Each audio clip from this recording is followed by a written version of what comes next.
يدبر الأمر فسيقولون الله فقل أفلا تتقون فذلكم الله ربكم الحق فماذا بعد الحق إلا الضلال فأنا تصرفون كذلك حقت كلمة ربك على الذين فسقوا أنهم لا يؤمنون قل هل من شركائكم من يبدأ الخلق ثم يعيده قل الله يبدأ الخلق ثم يعيده فأنا تؤفكون قل هل من شركائكم من يهدي إلى الحق قل الله يهدي للحق أفمن يهدي إلى الحق أحق أن يتبع من لا يهدي إلا أن يهدى فما لكم كيف تحكمون وما يتبع أكثرهم إلا ظنا إن الظن لا يغني من الحق شيئا إن الله عليم بما يفعلون وما كان هذا القرآن أن يفترى من دون الله ولكن تصديق الذي بين يديه وتفصيل الكتاب لا ريب فيه من رب العالمين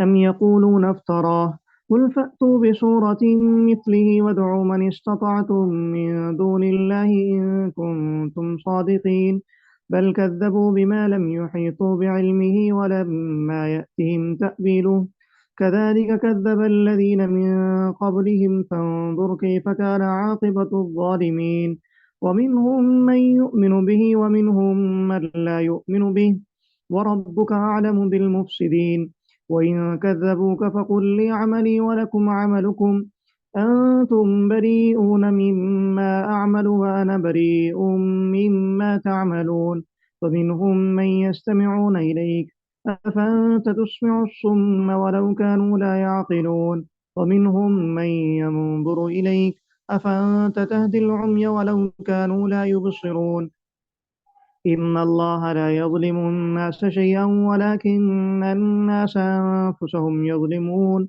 ويوم يحشرهم كأن لم يلبثوا إلا ساعة من النهار يتعارفون بينهم قد خسر الذين كذبوا بلقاء الله وما كانوا مهتدين وإما نرينك بعض الذي نعدهم أو نتوفينك فإلينا مرجعهم ثم الله شهيد على ما يفعلون ولكل أمة رسول فإذا جاء رسولهم قضي بينهم بالقسط وهم لا يظلمون ويقولون متى هذا الوعد إن كنتم صادقين قل لا أملك لنفسي ضرا ولا نفعا إلا ما شاء الله لكل أمة أجل إذا جاء أجلهم فلا يستأخرون ساعة ولا يستقدمون قل أرأيتم إن أتاكم عذابه بياتا أو نهارا ماذا يستعجل منه المجرمون ثم إذا ما وقع آمنتم به الآن وقد كنتم به تستعجلون ثم قيل للذين ظلموا ذوقوا عذاب الخلد هل تجزون إلا بما كنتم تكسبون ويستنبئونك حق هو قل إي وربي إنه لحق وما أنتم بمعجزين ولو أن لكل نفس ظلمت ما في الأرض لافتدت به وأسروا الندامة لما رأوا العذاب وقضي بينهم بالقسط وهم لا يظلمون ألا إن لله ما في السماوات والأرض ألا إن وعد الله حق ولكن أكثرهم لا يعلمون ويحيي ويميت وإليه ترجعون يا أيها الناس قد جاءتكم موعظة من ربكم وشفاء لما في الصدور وهدى ورحمة للمؤمنين قل بفضل الله وبرحمته فبذلك فليفرحوا وخير مما يجمعون قل أرأيتم ما أنزل الله لكم من رزق فجعلتم منه حراما وحلالا قل الله أذن لكم أم على الله تفترون وما ظن الذين يفترون على الله الكذب يوم القيامة إن الله له فضل على الناس ولكن أكثرهم لا يشكرون وما تكون في شأن وما تتلو منه من قرآن ولا تعملون من عمل إلا كنا عليكم شهودا إذ تفيضون فيه وما يعزب عن ربك من مثقال ذرة في الأرض ولا في السماء ولا أصغر من ذلك ولا أكبر إلا في كتاب مبين ألا إن أولياء الله لا خوف عليهم ولا هم يحزنون الذين آمنوا وكانوا يتقون لهم البشرى في الحياة الدنيا وفي الآخرة لا تبديل لكلمات الله ذلك هو الفوز العظيم ولا يحزنك قولهم إن العزة لله جميعا هو السميع العليم ألا إن لله ما في السماوات وما في الأرض وما يتبع الذين يدعون من دون الله شركاء إن يتبعون إلا الظن وإن هم إلا يخرصون هو الذي جعل لكم الليل لتسكنوا فيه والنهار مبصرا إن في ذلك لآيات لقوم يسمعون قالوا اتخذ الله ولدا سبحانه هو الغني له ما في السماوات وما في الأرض إن عندكم من سلطان بهذا أتقولون على الله ما لا تعلمون قل إن الذين يفترون على الله الكذب لا يفلحون متاع في الدنيا ثم إلينا مرجعهم ثم نذيقهم العذاب الشديد بما كانوا يكفرون واتل عليهم نبأ نوح إذ قال لقومه يا قوم إن كان كبر عليكم مقامي وتذكيري بآيات الله فعلى الله توكلت فأجمعوا أمركم وشركاءكم ثم لا يكن أمركم عليكم غمة ثم خذوا إلي ولا تنظرون فإن توليتم فما سألتكم من أجر إن أجري إلا على الله وأمرت أن أكون من المسلمين فكذبوه فنجيناه ومن معه في الفلك وجعلناهم خلائف وأغرقنا الذين كذبوا بآياتنا وانظر كيف كان عاقبة المنذرين ثم بعثنا من بعده رسلا إلى قومهم فجاءوهم بالبينات فما كانوا ليؤمنوا بما كذبوا به من قبل كذلك نطبع على قلوب المعتدين ثم بعثنا من بعدهم موسى وهارون إلى فرعون وملئه بآياتنا فاستكبروا وكانوا قوما مجرمين فلما جاءهم الحق من عندنا قالوا إن هذا لسحر مبين قال موسى أتقولون للحق لما جاءكم أسحر هذا ولا يفلح الساحرون قالوا وجئتنا لتلفتنا عما وجدنا عليه آباءنا وتكون لكما الكبرياء في الأرض وما نحن لكما بمؤمنين فقال فرعون ائتوني بكل ساحر عليم فلما جاء السحرة قال لهم موسى ألقوا ما أنتم ملقون فلما ألقوا قال موسى ما جئتم به السحر إن الله سيبطله إن الله لا يصلح عمل المفسدين ويحق الله الحق بكلماته ولو كره المجرمون فما آمن لموسى إلا ذرية من قومه على خوف من فرعون وملئهم أن يفتنهم وإن فرعون لعال في الأرض وإنه لمن المسرفين وقال موسى يا قوم إن كنتم آمنتم بالله فعليه توكلوا إن كنتم مسلمين فقالوا على الله توكلنا ربنا لا تجعلنا فتنة للقوم الظالمين ونجنا برحمتك من القوم الكافرين ووحينا إلى موسى وأخيه أن تبوأ لقومكما بمصر بيوتا وجعلوا بيوتكم قبلة وأقيموا الصلاة وبشر المؤمنين وقال موسى ربنا إنك آتيت فرعون وملأه زينة وأموالا في الحياة الدنيا ربنا ليضلوا عن سبيلك ربنا اطمس على أموالهم واشدد على قلوبهم فلا يؤمنوا حتى يروا العذاب الأليم قال قد أجيبت دعوتكما فاستقيما ولا تتبعان سبيل الذين لا يعلمون وجاوزنا ببني إسرائيل البحر فأتبعهم فرعون وجنوده بغيا وعدوا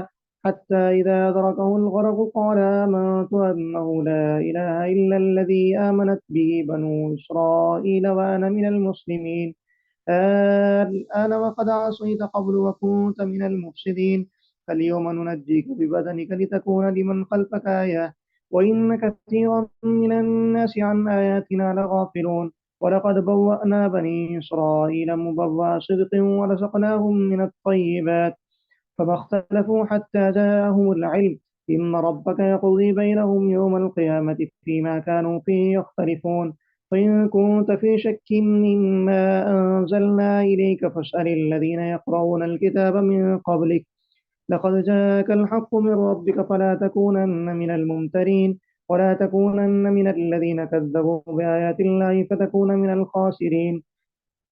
إن الذين حقت عليهم كلمة ربك لا يؤمنون ولو جاءتهم كل آية حتى يروا العذاب الأليم. فلولا كانت قرية آمنت فنفعها إيمانها إلا قوم يونس لما آمنوا كشفنا عنهم عذاب الخزي في الحياة الدنيا ومتعناهم إلى حين. ولو شاء ربك لآمن من في الأرض كلهم جميعا أفأنت تكره الناس حتى يكونوا مؤمنين وما كان لنفس أن تؤمن إلا بإذن الله ويجعل الرجس على الذين لا يعقلون. قل انظروا ماذا في السماوات والأرض وما تغني الآيات والنذر عن قوم لا يؤمنون. هل ينتظرون إلا مثل أيام الذين خلوا من قبلهم قل فانتظروا إني معكم من المنتظرين. ثم ننجي رسلنا والذين آمنوا كذلك حقا علينا ننجي المؤمنين. قل يا أيها الناس إن كنتم في شك من ديني فلا أعبد الذين تعبدون من دون الله ولكن أعبد الله الذي يتوفاكم وأمرت أن أكون من المؤمنين وأن أقم وجهك للدين حنيفا ولا تكونن من المشركين. ولا تدع من دون الله ما لا ينفعك ولا يضرك فإن فعلت فإنك إذا من الظالمين. وإن يمسسك الله بضر فلا كاشف له إلا هو وإن يردك بخير فلا راد لفضله يصيب به من يشاء من عباده وهو الغفور الرحيم. قل يا أيها الناس قد جاءكم الحق من ربكم فمن اهتدى فإنما يهتدي لنفسه ومن ضل فإنما يضل عليها وما أنا عليكم بوكيل.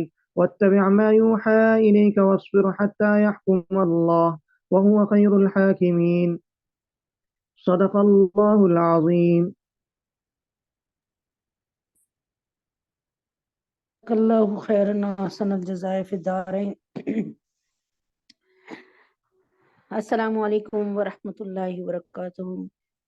ربی یسر ولا تعسر وتمم لنا بالخیر وبک نستعین یا فتاح یا علیم یا ربنا یا ربنا یا ربنا۔ بسم اللہ الرحمن الرحیم۔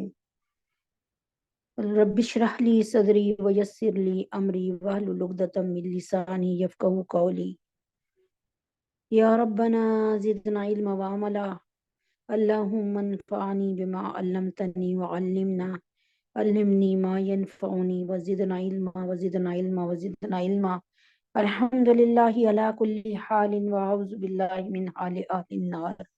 السلام علیکم ورحمۃ اللہ وبرکاتہ۔ اللہ تعالیٰ آپ سب کی جان میں، مال میں، اولاد میں، رزق میں، اللہ تعالیٰ صحت میں، تندرستی میں، قوت میں، اللہ تبارک تعالیٰ عزتوں میں، اللہ تبارک تعالیٰ اپنے حبیب پاک صلی اللہ علیہ وسلم کے طفیل میں برکت عطا فرمائے، عافیت عطا فرمائے، اور اللہ تبارک تعالیٰ آپ سب کو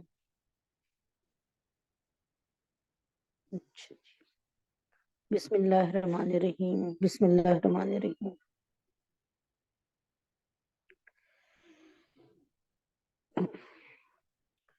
جیسے کہ کل الحمدللہ رب العالمین اللہ تبارک تعالیٰ کے حکم سے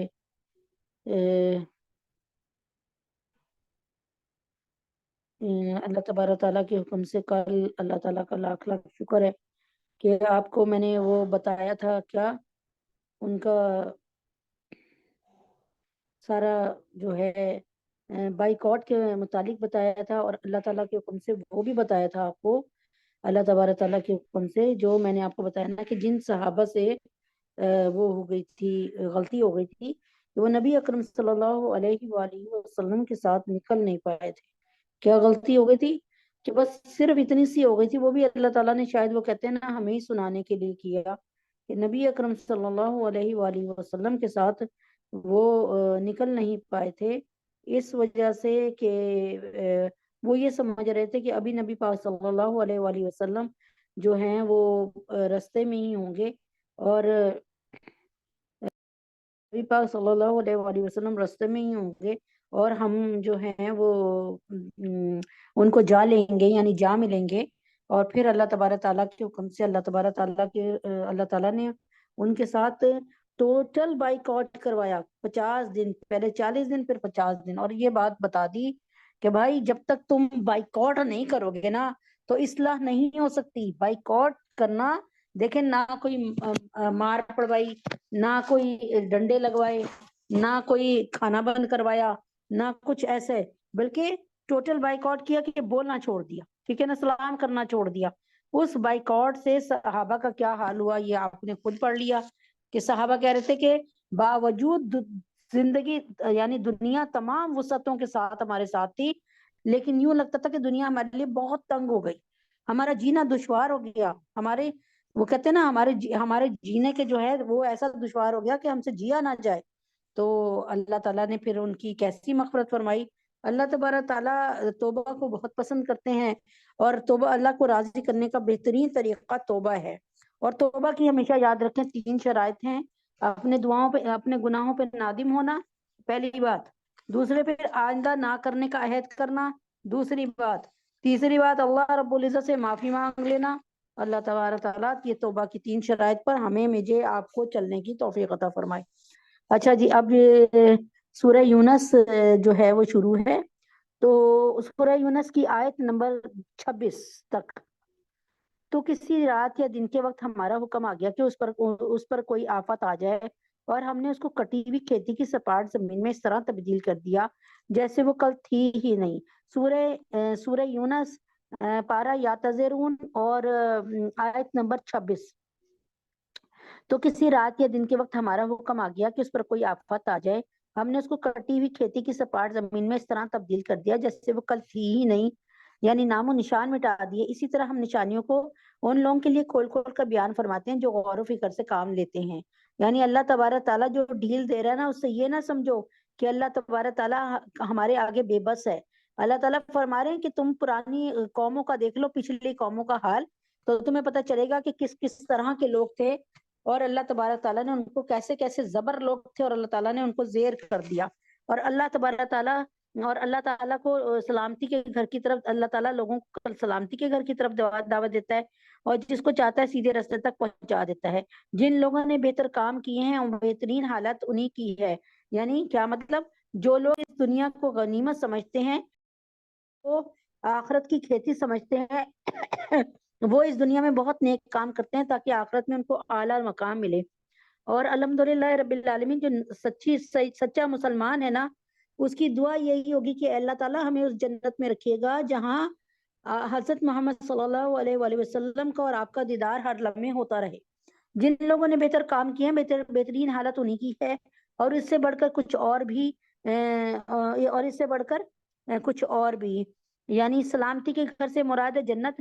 چنانچہ اللہ رب العزت کی طرف سے دعوت تو تمام انسانوں کے لیے عام ہے کہ وہ ایمان اور صالح عمل کے ذریعے جنت کو حاصل کر لیں.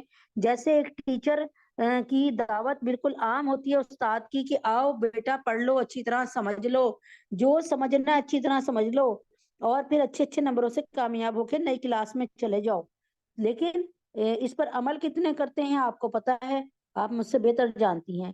نیز ان کے چہروں پہ نہ کبھی، اور اللہ تعالیٰ فرماتے ہیں جن لوگوں نے بہتر کام کیے بہترین حالت انہی کی ہے، اور اس سے بڑھ کر کچھ اور بھی. نیز ان کے چہروں پر نہ کبھی سیاہی چھائے گی نہ ذلت، وہ جنت کے باسی ہیں، وہ ہمیش جنت میں رہیں گے. رہے وہ لوگ جنہوں نے برائیاں کمائی ہیں تو ان کی برائی کا بدلہ اسی جیسا برا ہوگا، اور ان پر ذلت چھائی ہوئی ہے. اللہ کے عذاب سے انہیں کوئی بچانے والا نہیں ہوگا. ایسا لگے گا جیسے ان کے چہروں پر اندھیری رات کی تہیں چڑھا دی گئی، اتنے کالے چہرے ہوں گے ان کے، سیاہی ان پر چھائی ہوگی. وہ دوزخ کے باسی ہوں گے، وہ اس میں ہمیش رہیں گے. اور یاد رکھو وہ دن جب ہم ان سب کو اکٹھا کریں گے. پھر جن لوگوں نے شرک کیا تھا ان سے کہیں گے ذرا اپنی جگہ ٹھہرو تم بھی، اور وہ بھی جن کو تم نے اللہ کا شریک مانا تھا. یہاں پر اللہ تبارک تعالیٰ فرما رہے ہیں کہ اس آیت کی تفسیر یہ ہے منقول، سے اس آیت کی تفسیر یہ منقول ہے کہ جب تمام جنتی جنت کے نعمتوں سے سرشار ہوں گے اور ان میں مگن ہو چکے ہوں گے تو اللہ تعالیٰ فرمائیں گے ہم نے تم سے ایک وعدہ کیا تھا، اب ہم اس کو پورا کرنا چاہتے ہیں. جنت کو لوگ کہیں گے اللہ تعالیٰ نے تو ہمیں دوزخ سے بچا کر جنت عطا فرما کر سارے وعدے پورے کر دیے، اب کیسا وعدہ رہ گیا؟ اب کیا کون سا وعدہ رہ گیا؟ اس موقع پہ اللہ تعالیٰ اپنا حجاب ہٹا کر اپنی زیارت کرائیں گے، اور اس وقت جنت والوں کو محسوس ہوگا یہ نعمت ان تمام نعمتوں سے زیادہ لذیذ اور محبوب ہے جو انہیں اب تک عطا ہوئی۔ اللہ آپ کو اور مجھے اپنا دیدار ضرور نصیب فرمائے، اور ہماری نسلوں کو اور ہمارے بچوں کو ضرور ضرور ضرور اپنا دیدار نصیب فرمائے، آمین۔ پھر ان کے درمیان عابد اور معبود کا جو رشتہ تھا ہم وہ ختم کر دیں گے۔ یعنی اللہ تعالیٰ فرما رہے ہیں ابھی تو میں معبود ہوں اور تم سب عابد ہو، یعنی عبادت کرنے والے ہو نا، اب جنت میں جا کر کیا ہوگا؟ جیسے ہم فرینڈ بن جائیں گے، اور یہ معبود اور عابد کا اور معبود کا رشتہ اللہ تعالیٰ فرماتے ہیں بالکل ختم کر دوں گا، ختم ہو جائے گا۔ کیا فرماتے ہیں اللہ؟ فَزَيَّلْنَا بَيْنَهُمْ وَقَالَ شُرَكَاؤُهُمْ مَا كُنْتُمْ إِيَّانَا تَعْبُدُونَ فَكَفَى بِاللَّهِ شَهِيدًا بَيْنَنَا وَبَيْنَكُمْ إِن كُنَّا عَنْ عِبَادَتِكُمْ لَغَافِلِينَ۔ پھر ان کے درمیان عابد اور معبود کا جو رشتہ تھا ہم وہ ختم کر دیں گے، اور ان کے یہاں پر اللہ تبارک تعالیٰ معافی چاہتی ہوں، یہاں اللہ تبارک تعالیٰ اس بات کو بیان کر رہے ہیں کہ پھر ان کے درمیان عابد اور معبود کا جو رشتہ تھا ہم وہ ختم کر دیں گے۔ کیا مطلب؟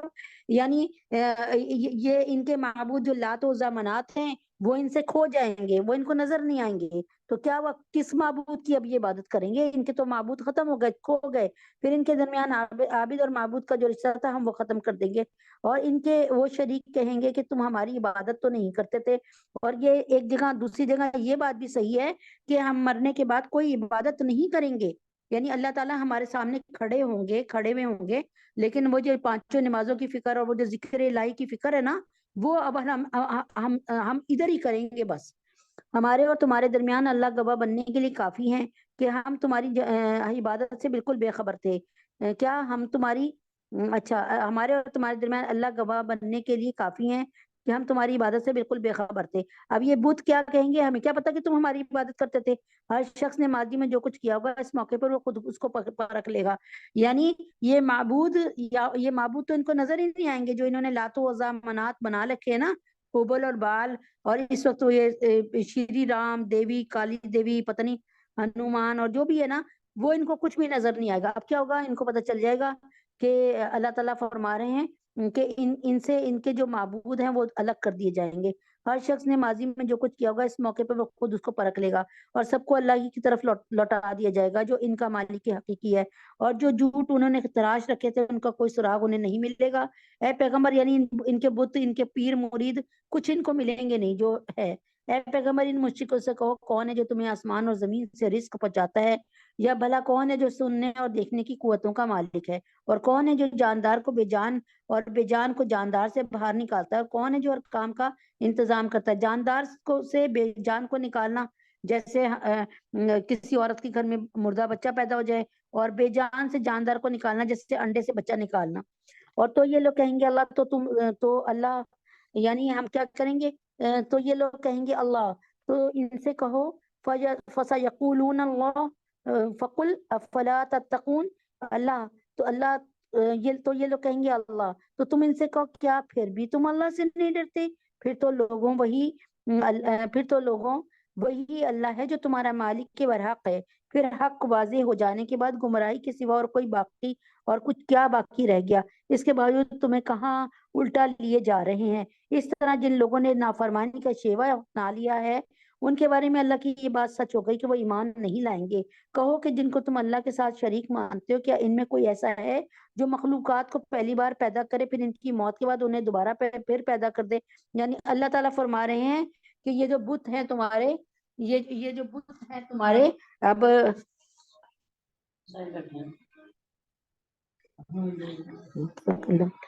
اللہ تعالیٰ فرما رہے ہیں یہ جو تمہارے بت ہیں نا، اب یہ تمہیں کہیں نظر نہیں آئیں گے۔ اور اللہ تعالیٰ فرما رہی ہے اپنے بتوں سے کہو، اپنے معبودوں سے کہو کہ جو ہے ان میں کوئی ایسا ہے جو مخلوقات کو پہلی بار پیدا کرے پھر ان کی موت کے بعد انہیں دوبارہ پھر پیدا کر دے؟ یعنی پہلی بار بھی پیدا کرنے والا اور بعد میں دوبارہ پیدا کرنے والا، یعنی پیدا کرنے والا اور پھر موت دینے والا اور پھر دوبارہ پیدا کرنے والا صرف اللہ ہے۔ کہو کہ اللہ رب العزت ہے جو مخلوقات کو پہلی بار پیدا فرماتے ہیں، پھر ان کی موت کے بعد انہیں دوبارہ پھر پیدا فرماتے ہیں، پھر آخر کوئی تمہیں کہاں اوندے منہ لیے جا رہا ہے۔ اللہ تعالیٰ فرما رہے ہیں کہ کس کی باتوں میں آ کر تم اتنی بڑی باتیں کر رہے ہو، کس کی باتوں میں آ کر تم نے مالک حقیقی اور خالق حقیقی کو چھوڑ دیا، کس کی باتوں میں آ کر۔ اللہ تعالیٰ فرما رہے ہیں کہ جن معبودوں پہ تم ابھی بھروسہ کر رہے ہو نا، اور سمجھ رہے ہو کہ یہ معبود تمہیں جنت میں لے کے جائیں گے اور یہ اللہ کے ساتھی ہیں، اللہ تعالیٰ فرما رہے ہیں کہ میں تو واحد ہوں، میرا کوئی ساتھی نہیں ہے، میں تو عرش اور فرش کو بنانے والا ہوں اور میں سارے کام کرنے والا ہوں، مگر مجھے کسی کی بھی مدد کی ضرورت نہیں۔ کہو کہ جن کو تم اللہ کے ساتھ شریک مانتے ہو، کیا ان میں کوئی ایسا ہے جو تمہیں حق کا راستہ دکھائے؟ یعنی تمہارے معبود جو ہے نا، یہ لات و عزا منات، یہ جو مٹی کے بت ہیں، پتلے ہیں، یہ تمہیں اللہ کا راستہ دکھاتے ہیں، مالک حقیقی سے ملواتے ہیں؟ کہو کہ اللہ حق کا راستہ دکھاتا ہے، لیکن اللہ رب العزت جو ہیں وہ سچی بات بتاتے ہیں کہ میں معبود برحق ہوں، میری عبادت کرو، اور اللہ ہی ہے جو خالق اور مالک ہے۔ اب بتاؤ کہ جو حق کا راستہ دکھاتا ہو، کیا وہ اس بات کا زیادہ حقدار ہے کہ اس کی بات مانی جائے، یا وہ زیادہ حقدار ہے جس کو خود اس وقت تک راستہ نہ سوجے جب تک کوئی دوسرا اس کی رہنمائی نہ کرے؟ یعنی اب ان کے بت اگر گر گئے تو جب تک کوئی اٹھا کر ان کو کھڑا نہیں کرے گا، ان کو کسی کی ناک ٹوٹ گئی جب تک اس کی ناک نہیں جوڑے گا، تو بتائیں وہ خود اپنے اعضاء جو ٹوٹ گئے وہ بھی نہیں جوڑ سکتے؟ تو اللہ تعالیٰ فرماتے ہیں کہ اللہ تبارک تعالیٰ فرماتے ہیں کہ تم کس طرح کی باتیں، اللہ تعالیٰ فرماتے ہیں کہ تم کس طرح کی باتیں طے کر لیتے ہو، اور حقیقت یہ کہ ان مشرکین میں اکثر لوگ کسی اور چیز کی نہیں، صرف وہمی اندازوں کے پیچھے چلتے ہیں، اور یہ یقینی بات ہے کہ حق کے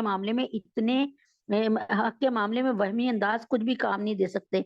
یعنی ایک کیا مثال ہے کہ مجھے وہم ہو گیا ایک مثال کے طور پہ ہم میں سے کسی کو، کہ جب ہم نکلتے ہیں اور اگر کوئی کالی بلی رستہ کاٹ جائے تو اب ہمارا کام نہیں بنے گا، اس کا مطلب اللہ تعالیٰ سے ہٹ گیا ہمارا دھیان۔ یہ باتیں غلط ہیں، یقین جانو جو کچھ یہ لوگ کر رہے ہیں اللہ اس کا پورا پورا علم رکھتے ہیں، اور یہ قرآن ایسا نہیں ہے کہ اسے کسی نے اپنی طرف سے گھڑ لیا ہو۔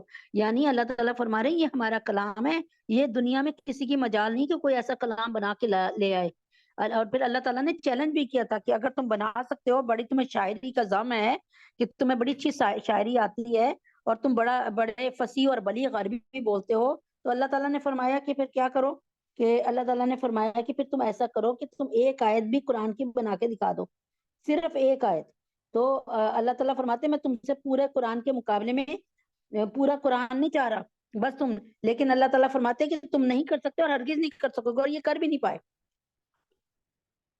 حالانکہ اپنے آپ کو پڑھا لکھا سمجھتے تھے اور بڑا فصیح اور بلیغ عربی بولنے والا سمجھتے تھے۔ اللہ تعالیٰ فرماتے ہیں کہو کہ اللہ حق کا راستہ دکھاتا ہے۔ اب اچھا اللہ تبارک تعالیٰ فرماتے ہیں کہ صرف وہمی اندازے کے پیچھے چلتے ہیں، اور یہ یقینی بات ہے کہ حق کے معاملے میں وہمی اندازہ کچھ بھی کام نہیں دے سکتا۔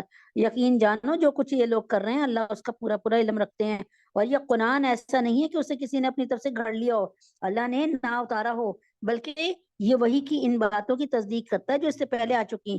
اب دیکھیں نا، حضرت محمد صلی اللہ علیہ وسلم تو نبیوں کے کوئی 2,000 سال بعد آئے۔ حضرت محمد صلی اللہ علیہ وسلم سے پہلے نبی کون تھے؟ حضرت عیسیٰ علیہ السلام، اور حضرت عیسیٰ علیہ السلام سیکنڈ لاسٹ نبی تھے، اور حضرت عیسیٰ علیہ السلام میں اور نبی اکرم صلی اللہ علیہ وآلہ وسلم میں 600 سال کا فاصلہ تھا، 600 سال۔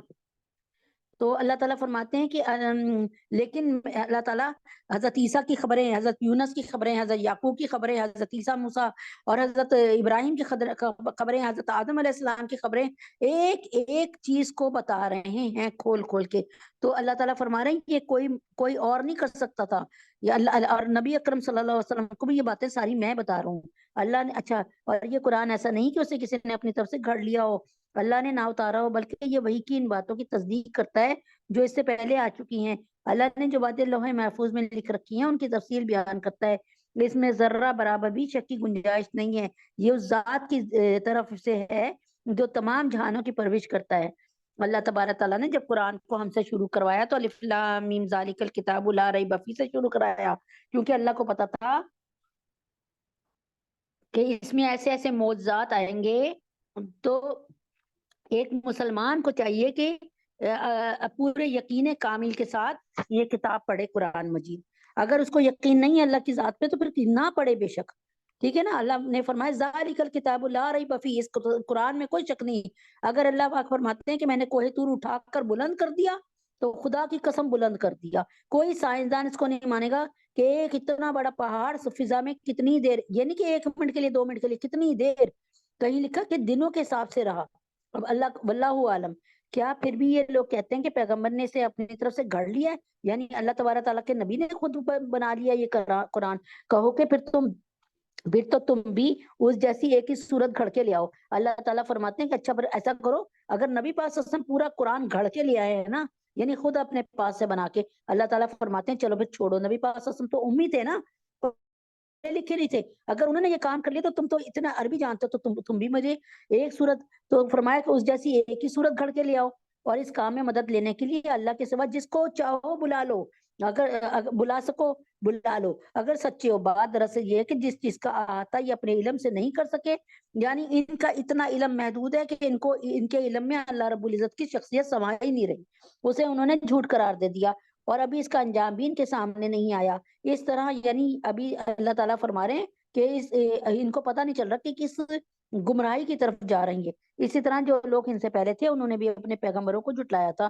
پھر دیکھو کہ ان ظالموں کا انجام کیسا ہوا.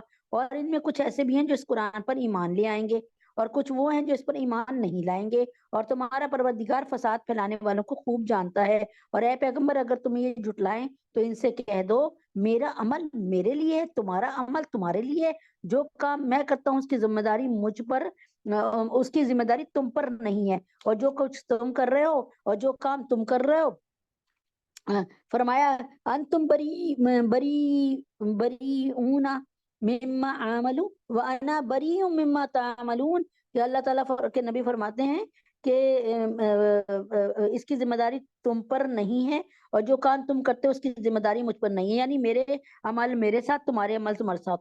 اور ان میں کچھ ایسے بھی ہیں جو تمہاری باتوں کو بظاہر کان لگا کر سنتے ہیں مگر دل میں حق کی طلب نہیں رکھتے، اس لیے در حقیقت بہرے ہیں. تو کیا تم بہروں کو سناؤ گے چاہے وہ سمجھتے نہ ہو؟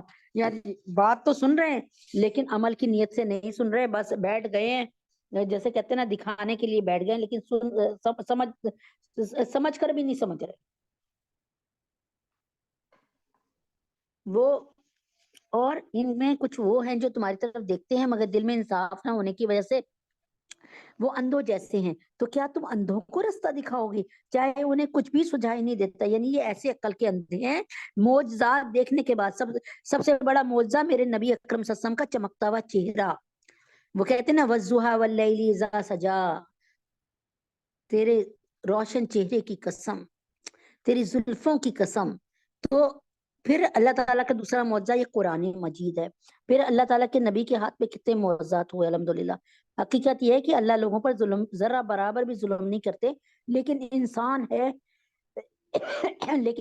ہے جو خود اپنی جانوں پر ظلم کرتے ہیں. اور جس دن اللہ ان کو میدان حشر میں اکٹھا کریں گے تو انہیں ایسا معلوم ہوگا جیسے وہ دنیا میں یا قبر میں دن کی ایک گھڑی سے زیادہ نہیں رہے. اس لیے وہ آپس میں ایک دوسرے کو پہچانتے ہوں گے. یعنی جب ان سے پوچھا جائے گا کہ تم قبروں میں کتنے، اب دیکھیں نا حضرت آدم علیہ السلام کب سے فوت ہوئے ہیں؟ قبر میں ہیں. آپ جناب صلی اللہ علیہ وسلم بھی اپنی قبر مبارک میں ہیں، میرے دادا دادی نانا نانی میرے ماں باپ بھی قبروں میں ہیں. اب جب ان سے پوچھا جائے گا بھائی تم لوگوں نے نا دنیا میں کتنی زندگی گزاری، تو کہیں گے ایک گھڑی سے زیادہ نہیں رہے. اس لیے وہ آپس میں ایک دوسرے کو پہچانتے ہوں گے. وہ کہیں گے اسی لیے تو ہم تمہیں پہچان چکے ہیں کہ ابھی تو ہم مرے تھے اور ابھی تو ہم زندہ ہو گئے. حقیقت یہ ہے کہ ان لوگوں نے بڑے گھاٹے کے سودا کیے ہیں جنہوں نے اللہ سے آخرت میں جا ملنے کو جھٹلایا اور جو راہ راست پر نہیں آئے. اور اے پیغمبر جن باتوں کو ہم نے ان کافروں کو دھمکی دی ہوئی ہے، چاہے ان میں سے کوئی بات ہم تمہیں تمہاری زندگی میں دکھا دیں یا اس سے پہلے تمہاری روح قبض کر لیں، بہر صورت ان کو آخر میں ہماری طرف ہی لوٹنا ہے. پھر یہ تو ظاہر ہے کہ جو کچھ یہ کرتے ہیں اللہ ان کا پورا مشاہدہ کر رہے ہیں، لہٰذا وہاں ان کو سزا ملے گی. اور ہر امت کے لیے ایک رسول بھیجا گیا ہے. پھر جب ان کا رسول آ جاتا ہے تو ان کا فیصلہ پورے انصاف سے کیا جاتا ہے اور ان پر ظلم نہیں کیا جاتا. اور یہ یعنی جب رسول آ جائے اور خیر کی بات سمجھانے لگے، باطل کو الگ کرنے لگے اور حق کو الگ کر دیں، اللہ کی پہچان بتا دیں، اور پھر کوئی ان پر نہ ایمان لائے، تو ہر امت کے لیے ایک رسول بھیجا گیا۔ پھر جب ان کا رسول آ جاتا ہے تو ان کا فیصلہ پورے انصاف سے کیا جاتا ہے۔ یعنی اب کوئی یہ نہیں کہہ سکتا ہم تو شراب پی رہے ہیں، ہمیں پتہ ہی نہیں تھا کہ شراب حرام ہے، ہم تو زنا کر رہے ہیں، ہمیں پتہ ہی نہیں تھا زنا کرنا حرام ہے، ہم تو بھائی رشوت کھائے جا رہے ہیں، ہمیں پتہ ہی نہیں تھا رشوت بہت بری چیز ہے۔ اب نہیں کچھ، اب تو ہمارے پاس سب کچھ پتہ چل گیا۔ اور اللہ تعالیٰ فرماتے ہیں کہ میں نے رسولوں کو بھیجا اس لیے تھا تاکہ تمہیں دنیا میں کامیاب زندگی گزارنے کے گر سکھا کے آئے۔ تو اور یہ کافر لوگ مسلمانوں سے مذاق اڑانے کے لیے کہتے ہیں اگر تم سچے ہو تو اللہ کی طرف سے عذاب کا یہ وعدہ کب پورا ہوگا؟ یعنی ڈراتے رہتے ہو کہ اللہ کا عذاب آئے گا، لا کر دکھاؤ ہمیں عذاب۔ وَيَقُولُونَ مَتَىٰ هَٰذَا الْوَعْدُ إِن كُنتُمْ صَادِقِينَ، اگر تم سچے ہو تو وہ وعدہ پورا کر کے دکھاؤ، لاؤ عذاب ہم پر، پتھروں کا عذاب لے آؤ، لاؤ ہم پر زمین کی طرف سے یا آسمان کی طرف سے کوئی عذاب لاؤ۔ اے پیغمبر ان سے کہہ دو میں تو خود اپنی ذات کو بھی نہ کوئی نقصان پہنچانے کا اختیار رکھتا ہوں نہ فائدہ پہنچانے کا، مگر جتنا اللہ رب العزت چاہے۔ ہر امت کا ایک وقت مقرر ہے، چنانچہ جب ان کا وہ وقت آ جاتا ہے تو وہ اس سے نہ ایک گھڑی پیچھے جا سکتا ہے نہ آگے آ سکتا ہے۔ ان سے کہو ذرا مجھے یہ بتاؤ کہ اگر اللہ کا عذاب تم پر رات کے وقت آئے یا دن کے وقت، تو اس میں کون سی ایسی اشتیاق کے قابل چیز ہے جس کے جلد آنے کا یہ مجرم لوگ مطالبہ کر رہے ہیں؟ اللہ تعالیٰ فرماتے ہیں تم لوگ نا عذاب مانگ رہے ہو، عذاب کوئی میٹھی ٹھنڈی چیز ہے جو تم مانگ رہے ہو پاگلوں کی طرح؟ یعنی عذاب آنے سے کوئی بھلائی آئے گی تمہارے پاس جو تم مانگ رہے ہو؟ تو اللہ تعالیٰ فرما رہے ہیں کیا جب عذاب آئی پڑے گا تب اسے مانو گے؟ اور اس وقت یعنی اللہ تعالیٰ فرما رہے ہیں کہ وہ جب وہ عذاب آئی پڑے گا تب اسے مانو گے، اس وقت تو تم سے یہ کہا جائے گا کہ اب مانے، حالانکہ تم ہی اس کا انکار کر کے اس کو جلدی مچایا کرتے تھے۔ یعنی تم کہتے تھے کوئی نہیں عذاب آئے گا، ایسی ڈراوے دے رہے ہیں۔ پھر اللہ تعالیٰ کہیں گے اب مانتے ہو کہ نہیں؟ پھر ظالموں سے کہا جائے گا کہ اب ہمیشہ کے لیے عذاب کا مزہ چکو، تمہیں کسی اور چیز کا نہیں صرف اس بدی کا بدلہ دیا جا رہا ہے جو تم کماتے رہو، تمہارے کرتوت ایسے تھے اس کی وجہ سے یہ ہو رہا ہے۔ اور یہ لوگ تم سے پوچھتے ہیں کہ آئیے آخرت کا عذاب واقعی سچ ہے؟ کہہ دو میرے پروردگار کی قسم یہ بالکل سچ ہے، اور تم اللہ کو عاجز نہیں کر سکتے۔ اور جس شخص نے ظلم کا ارتکاب کیا ہے اگر اس کے پاس روئے زمین کی ساری دولت بھی ہوگی تو وہ اپنی جان چھڑانے کے لیے اس کو پیشکش کر دے گا، اور جب وہ عذاب کو آنکھوں سے دیکھ لیں گے تو اپنی شرمندگی کو چھپانا چاہیں گے۔ اللہ تعالیٰ فرماتے ہیں آج تم لوگ کسی کا حق رکھ رہے ہو، کسی کو مار رہے ہو، ظلم کر رہے ہو۔ یہ یہودیوں کو بھی اللہ تعالیٰ کافروں کو بھی کہہ رہے ہیں، اور ہم جیسے مسلمان جو اللہ کی نافرمانی میں چل رہے ہیں ان کے لیے بھی اللہ تعالیٰ کا یہی حکم ہے کہ جب وہ عذاب کو آنکھوں سے دیکھ لیں گے تو اپنی شرمندگی کو چھپائیں گے کہ کاش ہم نے نمازیں پڑھ لی ہوتی، کاش ہم یہ سود کے پیسے نہ کھا رہے ہوتے، کاش کے زنا کی طرف ہم نے رجوع نہ کیا ہوتا۔ یعنی سب مسلمانوں کی بھی بات کر رہی ہے، اور ان کا فیصلہ انصاف کے ساتھ ہوگا اور ان پر ظلم نہیں ہوگا۔ یاد رکھو آسمانوں اور زمینوں میں جو کچھ ہے اللہ ہی کا ہے، یاد رکھو اللہ کا وعدہ سچا ہے لیکن اکثر لوگ نہیں جانتے۔ وہی زندہ کرتا ہے، وہی موت دیتا ہے، اور اسی کے پاس تم سب کو لوٹایا جائے گا۔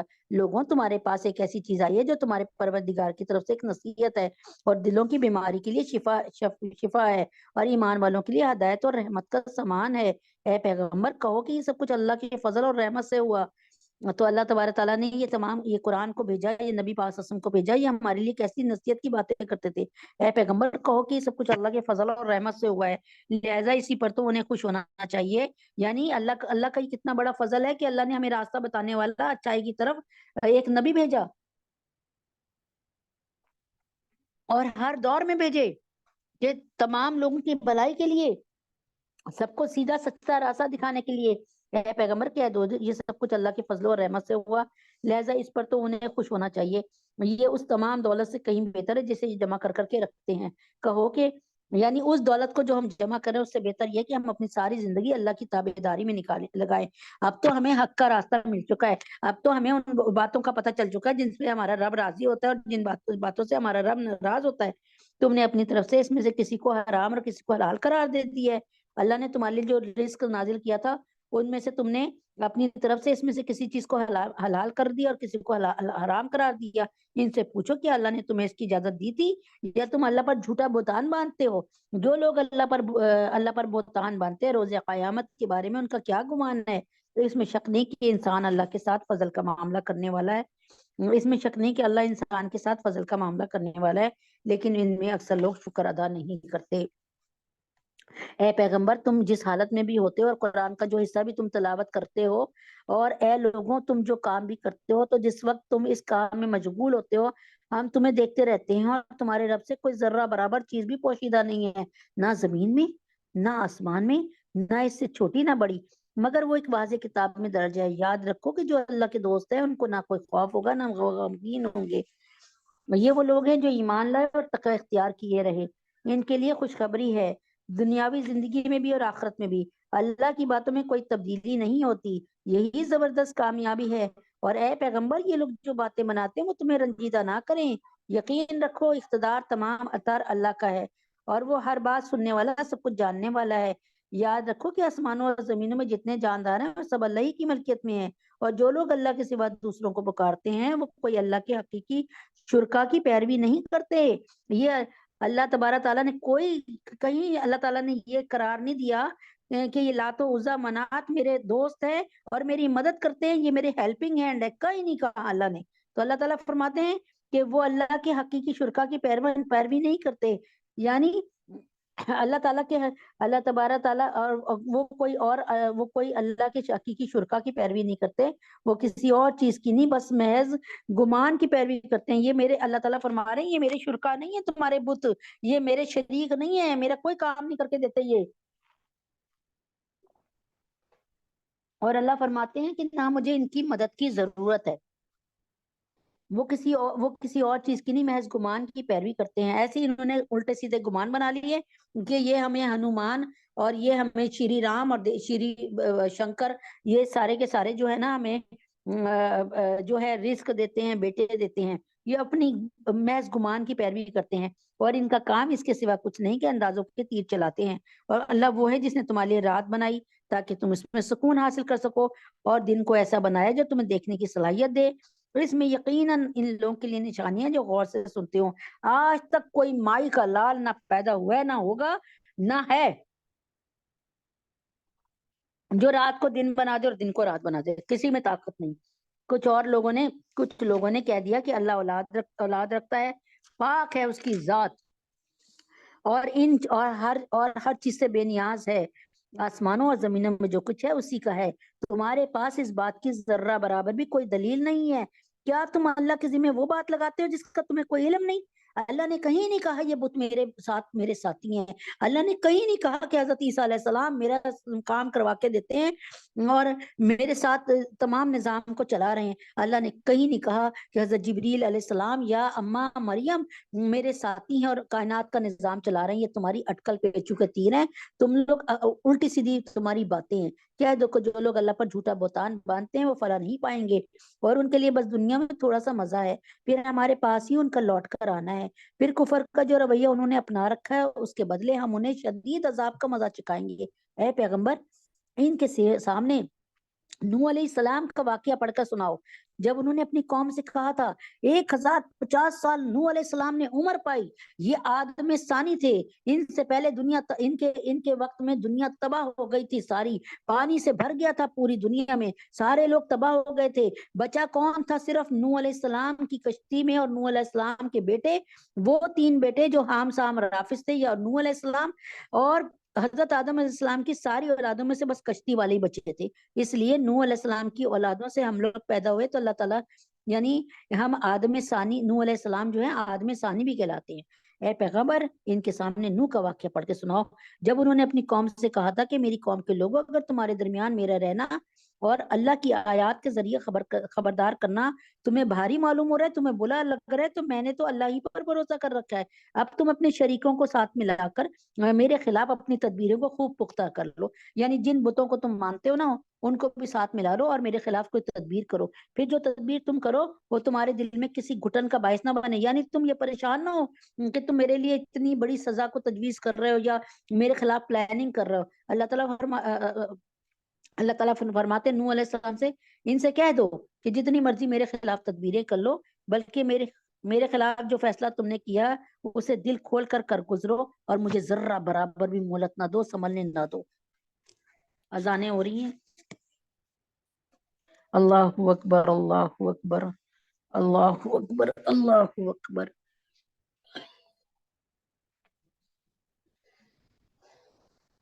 اللہ اکبر، اللہ اکبر۔ اشہد ان لا الہ الا اللہ،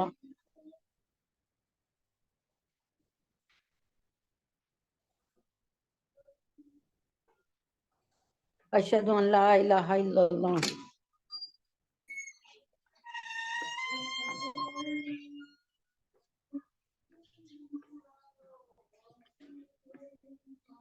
اشہد ان محمد رسول اللہ،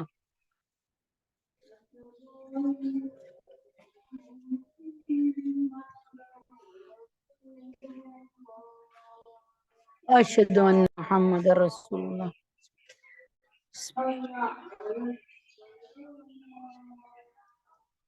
لا حول ولا قوة الا باللہ،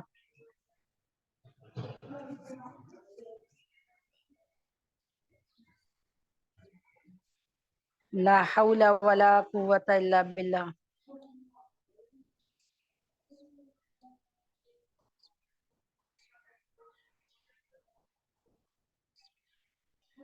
لا حول ولا قوة الا باللہ،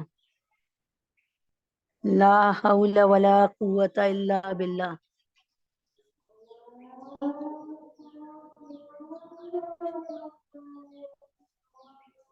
اللہ اکبر، اللہ اکبر۔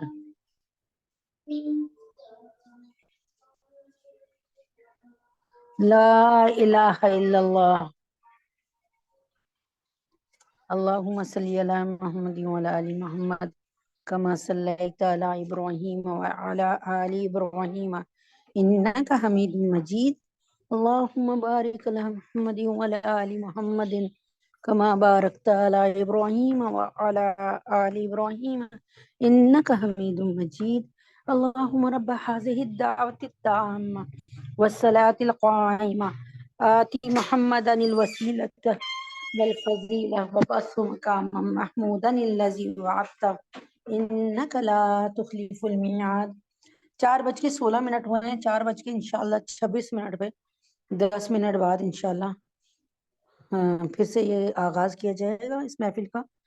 تب تک کے لیے نماز پڑھ لیں، اپنے سیٹ یوں چھوڑ دیجیے۔ السلام علیکم، دعاؤں کی درخواست ہے۔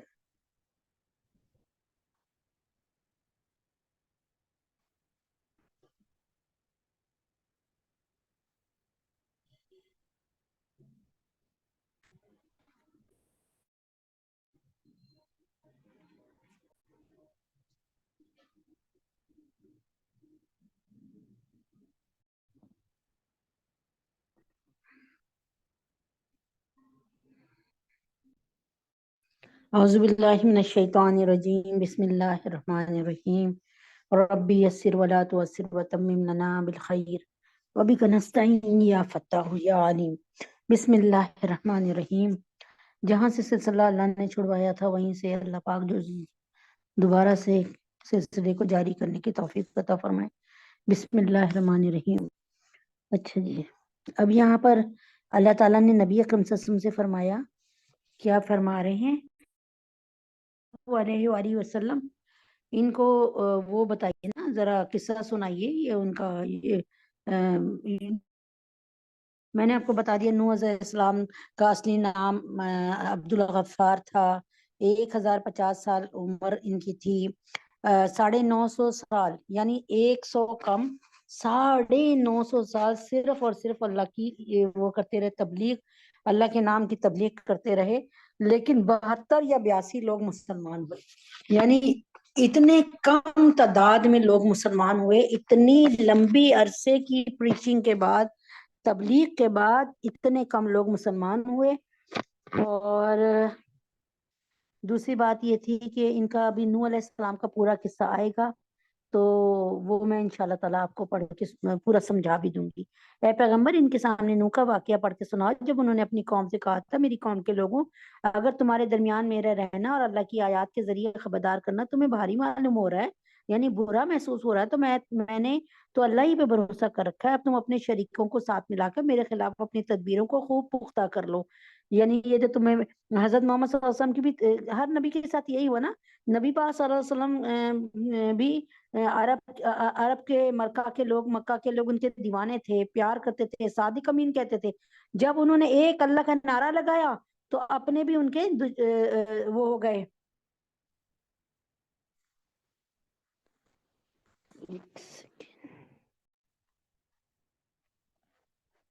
تو اپنے بھی ان کے پرائے ہو گئے.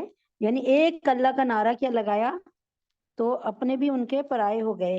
اور کیا کہتے ہیں ان کے ساتھ باقاعدہ دشمنی کی, ان کو مارنے کی کوشش کی اور ان کو اذیت پہنچانے کی. اور خود نبی اکرم صلی اللہ علیہ وآلہ وسلم کی زندگی میں بھی یہی حالات چل رہے تھے کہ جیسے ہی انہوں نے اسلام کا, قرآن کا اور اللہ تبارک تعالیٰ کا نعرہ بلند کیا تو کیا ہوا, ان کے لیے زندگی کو گزارنا بہت مشکل کر دیا لوگوں, ان کے اپنے ہی لوگوں نے. تو اللہ تبارک تعالیٰ یہاں پہ فرما رہے ہیں کہ یہاں اللہ تبارک تعالیٰ نبی پاک صلی اللہ علیہ وسلم کو حوصلہ دے کے یہ بتا رہے ہیں کہ یہ صرف آپ کے ساتھ نہیں ہو رہا, آپ کے سے پہلے نبیوں کے ساتھ بھی یہی ہوا ہے.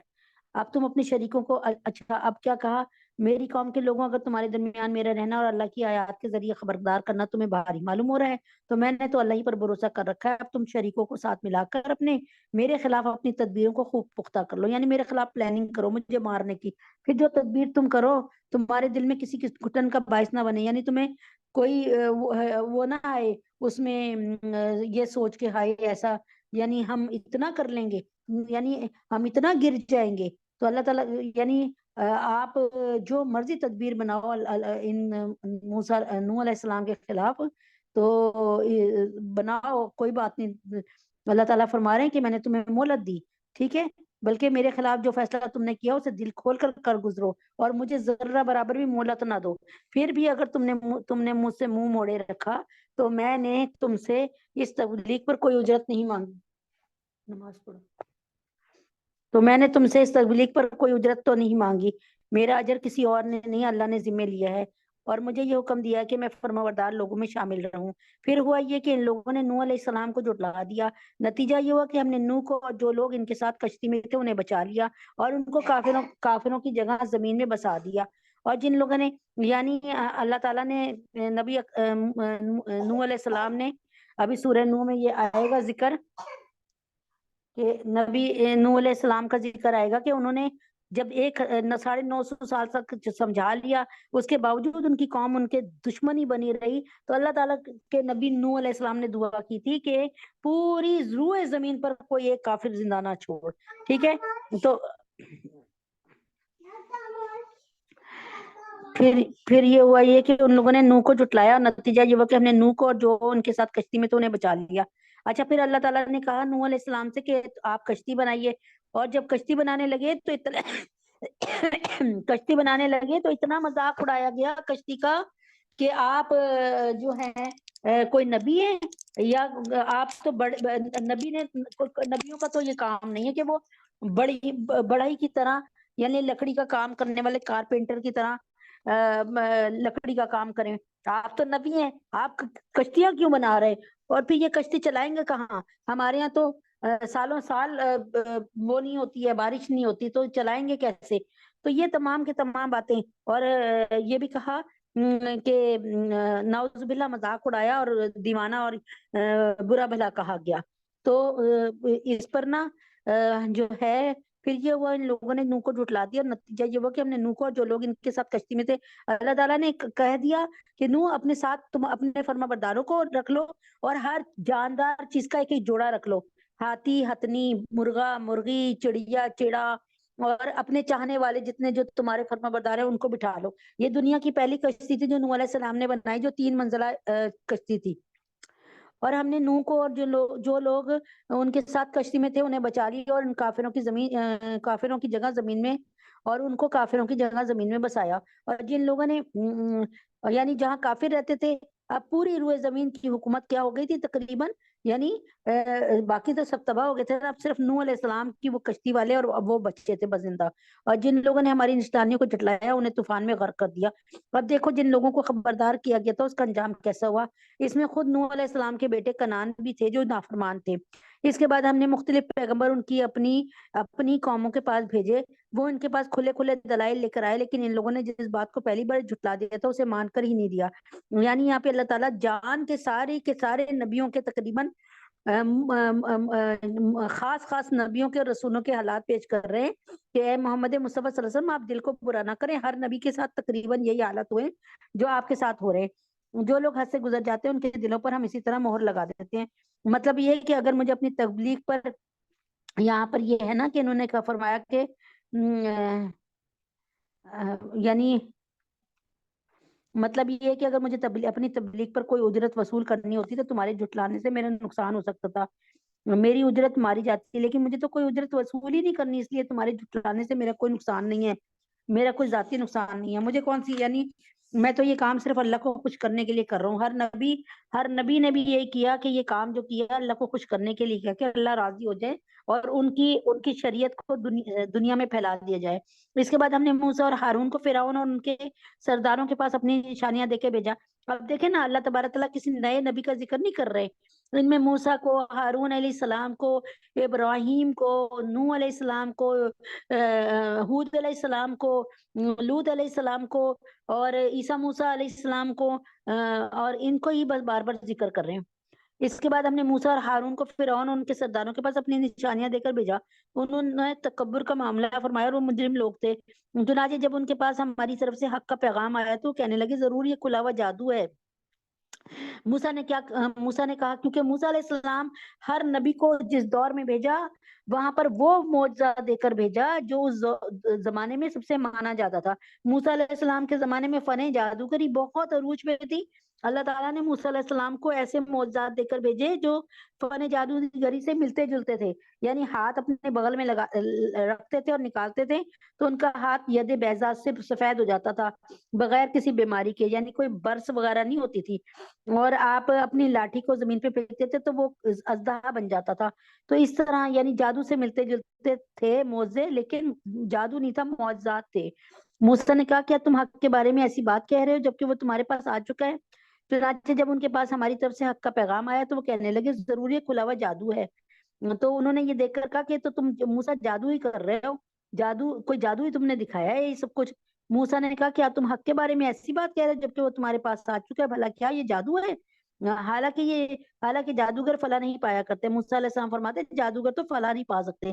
کہنے لگے کیا تم ہمارے پاس اس لیے آئے ہو کہ جس طور طریقے پہ ہم نے باپ دادوں کو پایا ہے اس سے ہمیں دور کر دو، برگزشتہ کر دو، اور اس سرزمین میں تم دونوں کی چودراہٹ قائم ہو جائے، یعنی ہارون اور موسیٰ کی چودراہٹ قائم ہو جائے؟ ہم تو تم دونوں کی بات ماننے والے نہیں ہیں۔ اور فرعون نے اپنے ملازموں سے کہا جتنے ماہر جادوگر ہیں ان سب کو میرے پاس لے آؤ۔ چنانچہ جب وہ جادوگر آ گئے تو موسیٰ سے ان سے کہا، یعنی یہ اس قصے کی یہ میرے خیال میں دوسری دفعہ یا تیسری دفعہ ریپیٹ ہو رہا ہے۔ تو موسیٰ علیہ السلام کو نیچا دکھانے کے لیے فرعون نے کیا کیا تھا؟ فرعون کو بہت بادشاہت ملی ہوئی تھی اور فرعون کہتا تھا انا ربکم الاعلی، میں اعلیٰ رب ہوں، ٹھیک ہے۔ اللہ تبارک، اور جب اس کو نجومیوں نے بتایا کہ تمہاری اس میں خلقت میں ایک بچہ ایسا پیدا ہوگا بنی اسرائیل کا جو تمہاری خدائی کو ملیا میٹ کر دے گا، تو اس نے سارے بچے مروانا شروع کر دیے، کہیں لکھا 70,000 بچے مروا دیے، کہیں لکھا 90,000 بچے مروا دیے، واللہ عالم۔ تو لیکن اللہ تعالیٰ نے موسیٰ کو انہی کے دور میں زندہ رکھا، انہی کے گھر میں پرورش کروائی، اور جب موسیٰ علیہ السلام جو تھے، یہ پورا حضرت موسیٰ علیہ السلام کا واقعہ آئے گا سورہ طٰہٰ میں۔ چنانچہ جب جادوگر آئے تو موسیٰ نے ان سے کہا، اچھا اب کیا ہوا کہ موسیٰ علیہ السلام سے کہا کہ تم تو جادوگر ہو، آؤ میرے جادوگروں کا مقابلہ کرو، یعنی تمہارے پاس تو صرف ایک جادو ہی ہے۔ چنانچہ جب جادوگر آ گئے تو موسیٰ نے ان سے کہا پھینکو جو کچھ تم نے پھینکنا، یعنی پہلے تم شروعات کرو جو تم نے کرنی ہے۔ پھر جب انہوں نے اپنی لاٹھیوں اور اپنی رسیوں کو پھینکا اور وہ سام بن کر چلتی ہوئی نظر آئیں تو موسیٰ نے کہا یہ جو کچھ تم نے دکھایا ہے جادو ہے، اللہ ابھی اس کو ملیا میٹ کر دے گا، یہ صرف جادو ہے، جادو یعنی جادو کہتے ہیں نظر کے دھوکے کو، اللہ فسادیوں کا کام بننے نہیں دیتا، اور اللہ سچ کو اپنے حکم سے سچ کر دکھاتا ہے۔ یہ موسیٰ علیہ السلام کے الفاظ تھے، چاہے مجرم لوگ کتنا برا سمجھیں، اللہ تعالیٰ سچ کو سچ کر کے دکھاتا ہے۔ پھر ہوا یہ کہ موسیٰ پر کوئی اور نہیں لیکن خود ان کی قوم کے کچھ نوجوان فرعون اور اپنے سرداروں سے ڈرتے ڈرتے ایمان لائے کہ کہیں فرعون انہیں نہ ستائے۔ یہ بھی میں آپ کو ابھی بتا دیتی ہوں کہ پھر کیا ہوا کہ موسیٰ پر جو ہے کچھ نوجوان جو ہے فرعون سے بالکل ڈر کے نا کہ کہیں فرعون ہمیں مروا نہ دے، کیونکہ فرعون کیا کرتا تھا، میخوں والا فرعون تھا یہ، جو کوئی اس سے سرکشی کرتا نا تو اس کے ہاتھوں میں بھی کیل لگوا کے نا اسے دیوار کے ساتھ، اور جیسے آپ اپنی تصویر نہیں کوئی ٹانگتے اس طرح، اور پیروں میں بھی کیلیں ٹھکوا دیتا تھا نا، تو بہت ظالم تھا۔ لیکن خود ان کی قوم کے کچھ نوجوان فرعون اور اپنے سرداروں سے ڈرتے ڈرتے ایمان لائے کہ کہیں فرعون انہیں نہ ستائے۔ شروع میں حضرت موسیٰ علیہ السلام پر بنو اسرائیل کے کچھ نوجوان ایمان لائے تھے، اور وہ بھی فرعون اور اس کے سرداروں سے ڈرتے ڈرتے، اور فرعون کے سرداروں کو ان نوجوانوں کا سردار اس لیے کہا گیا کہ عملاً وہ ان کے حاکم تھے۔ اچھا، اور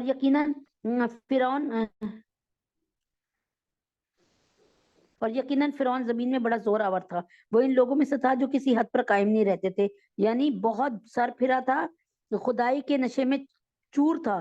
موسیٰ نے کہا، اے میری قوم، اگر تم واقعی اللہ پر ایمان لے آئے تو پھر اسی پر بھروسہ رکھو اگر تم فرما بردار ہو۔ اس پر انہوں نے کہا، اللہ ہی پر ہم نے بھروسہ کر لیا، اے ہمارے پروردگار، ہمیں ان ظالم لوگوں کے ہاتھوں آزمائش میں نہ ڈالیے۔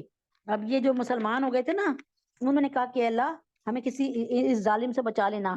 وہ اللہ تعالیٰ فرماتے ہیں ان کی دعا سے کہ اللہ تعالیٰ فرماتے ہیں کہ وَنَجِّنَا بِرَحْمَتِكَ مِنَ الْقَوْمِ الْكَافِرِينَ، اور اپنی رحمت سے ہمیں کافر قوم سے نجات دے دیجئے۔ وَأَوْحَيْنَا إِلَى مُوسَى وَأَخِيهِ، یہاں پہ اللہ تعالیٰ فرماتے ہیں ہم نے موسیٰ کے بھائی پر وحی بھیجی، کیا بھیجی؟ کہ تم دونوں اپنی قوم کو مصر ہی کے گھروں میں بساؤ، اور اپنے گھروں کو نماز کی جگہ بنا لو، اور اس طرح نماز قائم کرو، اور ایمان لانے والوں کو خوشخبری دے دو۔ اور موسیٰ نے کہا، اے ہمارے پروردگار، آپ نے فرعون اور اس کے سرداروں کو دنیاوی زندگی میں بڑی سج دھج اور مال و دولت بخشی ہوئی ہے، ٹھیک ہے۔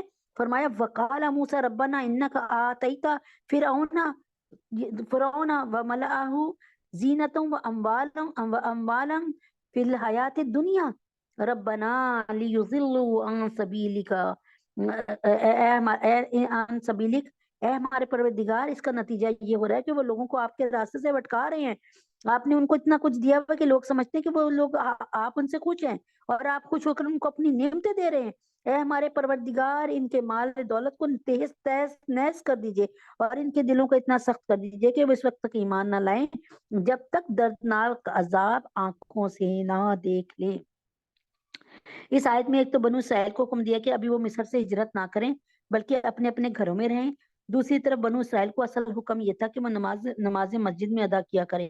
گھروں میں نماز پڑھنا ان کے لیے عام حالت میں جائز نہیں تھا، لیکن چونکہ اس وقت فرعون کی طرف سے بڑی پکڑ دکڑ کا سلسلہ جاری تھا، اس لیے خاص مجبوری کی حالت میں اس حکم کے ذریعے انہیں گھروں میں نماز پڑھنے کی اجازت بھی دے دی گئی۔ حضرت موسیٰ علیہ السلام کو تبلیغ کرتے ہوئے مدت گزر چکی تھی، جس کے بعد نہ صرف وہ مایوس ہو چکے تھے بلکہ فرعون نے جو مظالم ڈھائے تھے وہ اتنے انسانیت سوچ تھے کہ کوئی انصاف پسند انسان اس کو سزا کے بغیر چھوڑ دینا پسند نہیں کر سکتا تھا۔ نیز شاید ان کو وہی سے یہ بھی معلوم ہو چکا تھا کہ فرعون کی قسمت میں ایمان نہیں ہے، اس لیے انہوں نے آخر میں یہ بد دعا مانگی، جب اس کی قسمت میں ایمان ہے ہی نہیں تو اے ہمارے پروردگار، ان کے مال و دولت کو تہس نہس کر دیجئے، اور ان کے دلوں کو اتنا سخت کر دیجئے کہ وہ اس وقت تک ایمان نہ لائیں جب تک دردناک عذاب آنکھوں سے نہ دیکھ لیں۔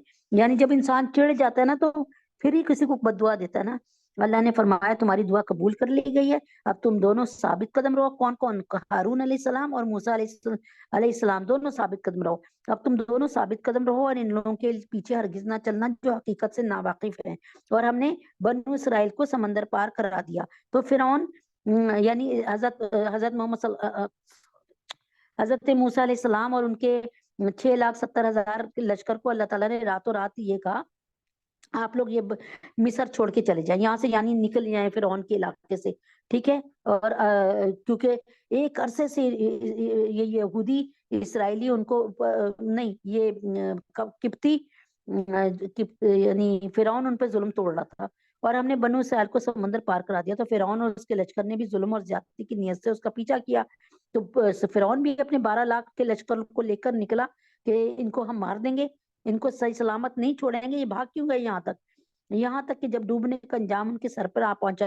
اب پھر کیا ہوا، موسیٰ علیہ السلام سے شکایت کی، موسیٰ علیہ السلام کے ان بنی اسرائیل والوں نے کہ مروا دیا موسیٰ، ایک طرف فرعون ہے پیچھے آ رہا ہے اپنے لشکر لے کر، آگے یہ بحیرہ قلزم ہے، اتنا بڑا سمندر ہے، اللہ تعالیٰ نے موسیٰ علیہ السلام سے کہا کہ آپ اپنے عصا کو ماریے پانی میں، تو اللہ تعالیٰ نے راستے بنا دیے، اور یہ خشکی کے راستے بن گئی ہے ایسے پانی نا کھڑا ہو گیا دیوار بن کے نا، یعنی پانی کی دیواریں بن گئی اور راستے بن گئے، ان میں سے یہ آرام سے اپنے گزر گئے سارے موسیٰ علیہ السلام کے ساتھ، یہاں تک کہ جب ڈوبنے کا اچھا پھر کیا ہوا، فرعون نے بھی دیکھا کہ یہ تو پانی کا وہ بنا ہوا ہے راستہ، تو فرعون اور اس کے لشکر نے بھی ظلم و زیادتی کی نیت سے ان کا پیچھا کیا، یہاں تک کہ جب ڈوبنے کا انجام ان کے سر پہ آ پہنچا، جب وہ بالکل بیچ میں آئے اور موسیٰ علیہ السلام پار ہو گئے اور وادی تیا، وادی اریا، وادی سینین میں پہنچ گئے، تو اللہ نے پانی کو ملنے کو کہا، میں مان گیا کہ اچھا جب پانی میں یہ جب ڈوبنے کا انجام ان کے، جب پانی مل گیا، پانی نیچے اتر گیا سارا اور پھر سے وہ سمندر بن گیا اور پانی کی دیواریں ختم ہو گئی اور پھر سے وہ سمندر بن گیا، تو جب ڈوبنے کا انجام ان کے سر پہ پہنچا تو کہنے لگا میں مان گیا جس خدا پہ بنو اسرائیل ایمان لائے ہیں ان کے سوا کوئی معبود نہیں، اور میں بھی فرما برداروں میں شامل ہوتا ہوں، لیکن کب کہہ رہے ہیں؟ نزاع کے عالم میں، جب بالکل موت قریب ہے، اس وقت کی توبہ قبول نہیں ہوتی، غرغرے کی حالت میں، نزاع کے عالم میں جب آپ، اس وقت تو ظاہر ہو جاتا ہے نا سب کچھ، انسان 2 دفعہ مسلمان ہوتا ہے کوئی بھی ہو، جب وہ پیدا ہوتا ہے تو وہ مسلمان ہوتا ہے، اسلام پر ہوتا ہے، مذہب اسلام پہ، اور جب وہ مر رہا ہوتا ہے تبھی، اس لیے کہ اس کے سامنے حقیقت کھل جاتی ہے اور وہ پھر مان لیتے ہیں حقیقت کو، سمجھ آ گئی نا؟ جواب دیا گیا ابھی مان لاتا ہے حالانکہ اس سے پہلے نافرمانی کرتا رہا اور مسلسل فساد ہی مچاتا رہا، اللہ تعالیٰ یہ ساری باتیں سنا رہے ہیں، لہٰذا آج ہم تیرے صرف جسم کو بچائیں گے تاکہ تو اپنے بعد کے لوگوں کے لیے عبرت کا نشان بن جائے، اور آج بھی فرعون کا جسم، اس کی ممی زندہ ہے، کیونکہ بہت سے لوگ ہماری نشانیوں سے غافل بنے ہوئے ہیں۔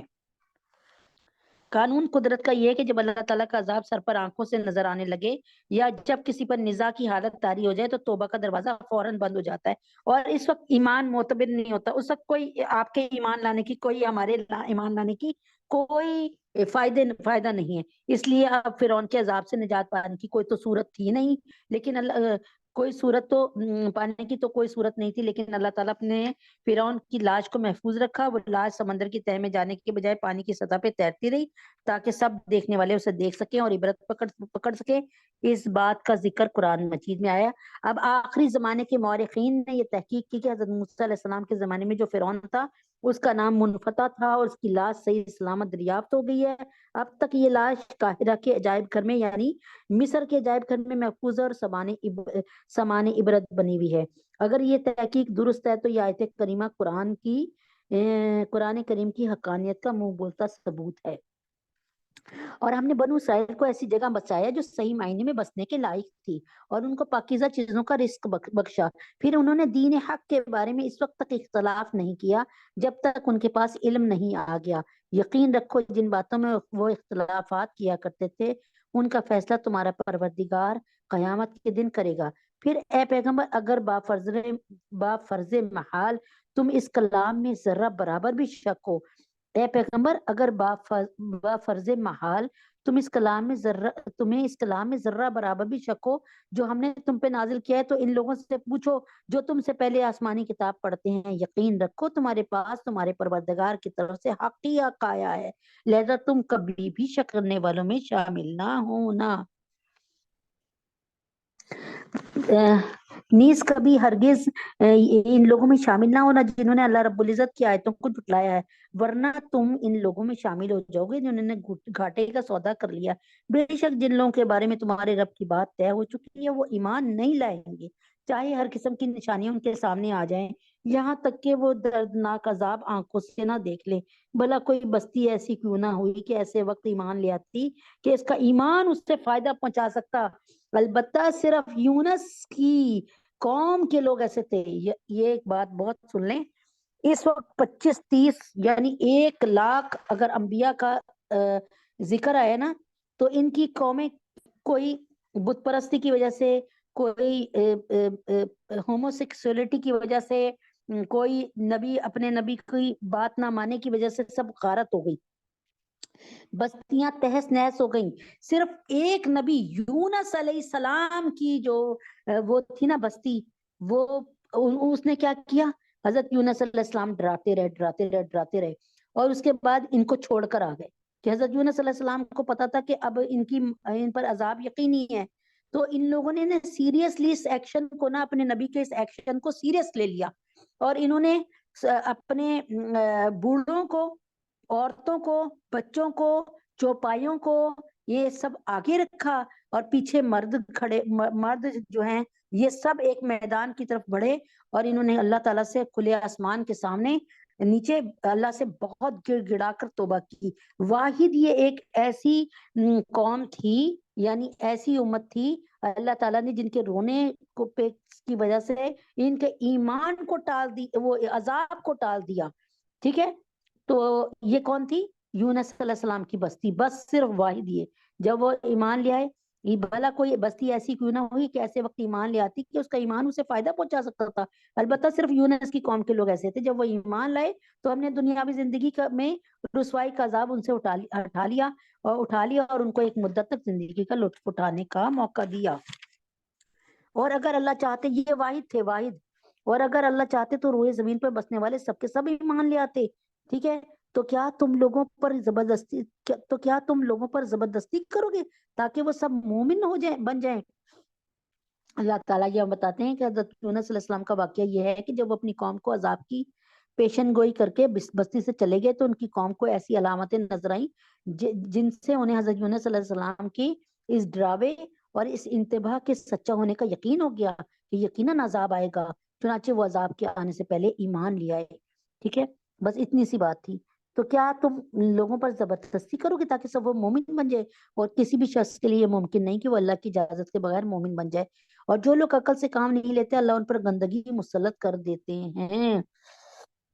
یعنی اللہ تعالیٰ کے حکم کے بغیر کائنات میں کچھ نہیں ہو سکتا، لہٰذا ان کے بغیر کسی کا ایمان لانا بھی ممکن نہیں۔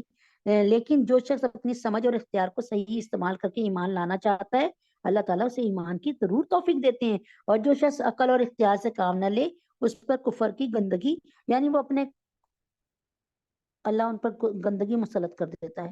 اے پیغمبر ان سے کہو ذرا نظر دوڑاؤ کہ آسمانوں اور زمینوں میں کیا کیا چیزیں ہیں، لیکن جن لوگوں کو ایمان لانا ہی نہیں ہے ان کے لیے زمین و آسمان میں پھیلی ہوئی نشانیاں اور آگاہ کرنے والے پیغمبر کچھ بھی کارآمد نہیں ہوتے، یعنی جنہوں نے نہیں ماننا نا ان کے لیے کوئی معجزہ لے آؤ وہ نہیں مانیں گے، کتنے نبی آ کے سمجھا لیں نہیں مانیں گے۔ تو اس کائنات کی ہر چیز کو اگر انصاف کی نظر سے دیکھا جائے تو وہ اللہ تعالیٰ کی قدرت اور حکمت کا شاہکار ہے۔ اس سے نہ صرف یہ معلوم ہوا کہ یہ تمام کے تمام عقل کو حیران کر دینے والا کارخانہ خود بخود وجود میں نہیں آ گیا، اسے اللہ، یہ جھرنے، یہ پہاڑ، یہ جھرنے، یہ آسمان، یہ زمین، یہ طرح طرح کے پھول، یہ پھل، یہ تمام کے تمام سبزہ، یہ بادل، یہ ہوائیں، یہ سب کچھ اللہ رب العزت، یہ حیران کر دینے والی چیزیں، یہ سب کچھ اللہ رب العزت نے خود پیدا کیا ہے۔ بلکہ اس سے یہ بھی سمجھ آتا ہے کہ جو ذات اتنی عظیم کائنات پیدا کرنے پر قادر ہے اسے اپنی خدائی کے لیے کسی شریک یا مددگار کی حاجت ہی نہیں ہے، لہٰذا وہ ہے اور ایک ہے، اس کا کوئی شریک نہیں ہے۔ اس آئینہ خانے میں سبھی عکس ہیں تیرے، اس آئینہ خانے میں سبھی عکس ہیں تیرے، اس آئینہ خانے میں تو یکتا ہی رہے گا۔ بھلا بتاؤ کہ یہ لوگ ایمان لانے کے لیے اس کے سوا کس بات کا انتظار کر رہے ہیں کہ اس طرح کے دن یہ بھی دیکھیں جیسے ان سے پہلے لوگوں نے دیکھے ہیں۔ کہہ دو اچھا تم انتظار کرو میں بھی تمہارے ساتھ منتظر ہوں، پھر جب عذاب آتا ہے تو ہم اپنے پیغمبروں کو اور جو لوگ ایمان لے آتے ہیں ان کو نجات دے دیتے ہیں۔ اس طرح ہم نے یہ بات اپنی ذمہ لے رکھی ہے کہ ہم تمام دوسرے مومنوں کو بھی نجات دیں گے۔ اے پیغمبر ان سے کہو اے لوگوں اگر تم میرے دین کے بارے میں کسی شک میں مبتلا ہو تو سن لو، تم اللہ کے سوا جن کی عبادت کرتے ہو میں ان کی عبادت نہیں کرتا، یعنی میں ان لات و عزا، منات، اساف، یعوق، یغوث، ہبل، بال کسی کی عبادت نہیں کرتا، میں صرف ایک اللہ کی عبادت کرتا ہوں، بلکہ میں اس اللہ کی عبادت کرتا ہوں جو تمہاری روح قبض کرتا ہے، اور مجھے یہ حکم دیا گیا کہ میں مومنوں میں شامل رہوں، اور مجھ سے یہ کہا گیا کہ اپنا رخ یکسوئی کے ساتھ اس دین کی طرف قائم رکھنا اور ہرگز ان لوگوں میں شامل نہ ہونا جو اللہ کے ساتھ کسی کو شریک مانتے ہیں۔ یعنی ہم انگریزوں کی ٹیکنالوجی دیکھیں اور ہم یہودیوں کی دیکھیں کہ ان کے بڑے بڑے محلات ہیں اور ان کو بڑا نوازا ہے، تو خدا را یہ سب دنیاوی کھیل ہیں، اور جب اللہ تعالیٰ چاہیں گے سب کی ٹیکنالوجی فیل ہو جائے گی، اور اللہ تعالیٰ کو چھوڑ کر کسی ایسے من گھڑت معبود کو نہ پکارنا جو تمہیں نہ کوئی فائدہ پہنچا سکتا ہے نہ کوئی نقصان پہنچا سکتا ہے۔ پھر بھی اگر تم بفرض محال ایسا کر بیٹھے تو تمہارا شمار بھی ظالموں میں ہوگا۔ اور اگر تمہیں اللہ کوئی تکلیف پہنچا دے تو اس کے سوا کوئی نہیں جو اسے دور کر دے، اور اگر وہ تمہیں کوئی بھلائی پہنچانے کا ارادہ کر لے تو کوئی نہیں جو اس کے فضل کا رخ پھیر دے۔ وہ اپنا فضل اپنے بندوں میں جس کو چاہتے ہیں پہنچا دیتے ہیں، اور وہ بہت بخشنے والے بڑے مہربان ہیں۔ اے پیغمبر کہہ دیجئے کہ لوگوں تمہارے پروردگار کی طرف سے تمہارے پاس حق آ گیا ہے۔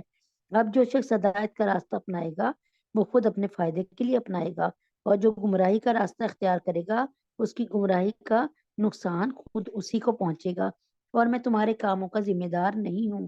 اور جو وہی تمہارے پاس بھیجی جا رہی ہے تم اس کی اتباع کرو۔ یہ جو احکامات آ رہے ہیں نا یہ ہمارے لیے آ رہے ہیں، اور صبر سے کام لو یہاں تک کہ اللہ کوئی فیصلہ فرما دیں گے، اور وہ بہترین فیصلہ کرنے والا ہے۔ اب اس وقت جو کوئی بھی مشکل میں ہے وہ اللہ تعالیٰ سے چمٹا رہے، اللہ کی مانتا رہے، ایک نہ ایک دن اللہ تعالیٰ ان کے لیے بہترین فیصلہ ضرور فرمائیں گے۔ اچھا جی، سورۃ الہود۔ سورہ ہود آپ کو میں نے بتایا تھا یہ قوم عاد کے پیغمبر تھے، اور جب انسان اس نافرمانی کی وجہ سے اللہ تعالیٰ کے قہر اور عذاب کا مستحق ہو جائے تو چاہے وہ کتنے بڑے پیغمبر سے قریبی رشتہ رکھتا ہو اس کا یہ رشتہ اسے عذاب الہی سے نہیں بچا سکتا۔ حضرت نوح علیہ السلام کے بیٹے حضرت لوط علیہ السلام کی بیوی کو نہیں بچا سکا۔ کون؟ یعنی دونوں کے دونوں نافرمان تھے، کنعان بھی اور حضرت لوط علیہ السلام کی بیوی بھی۔ اللہ تبارک تعالیٰ کے حکم سے نبی بھی اپنی بیوی اور بیٹے کو نہیں بچا سکے کیونکہ انہوں نے نافرمانی کی۔ تو جب نبی اپنی بیوی کو اور بیٹے کو نہیں بچا سکے، جب ابراہیم علیہ السلام اپنے باپ آزر کو نہیں بچا سکیں گے تو سوچے اگر ہم اللہ کی نافرمانی کریں گے تو پھر ہمیں کون بچائے گا۔ بسم اللہ الرحمن الرحیم۔ سورۃ الہود۔ الف لام را کتاب احکمت آیاتہ ثم فصلت من لدن حکیم خبیر۔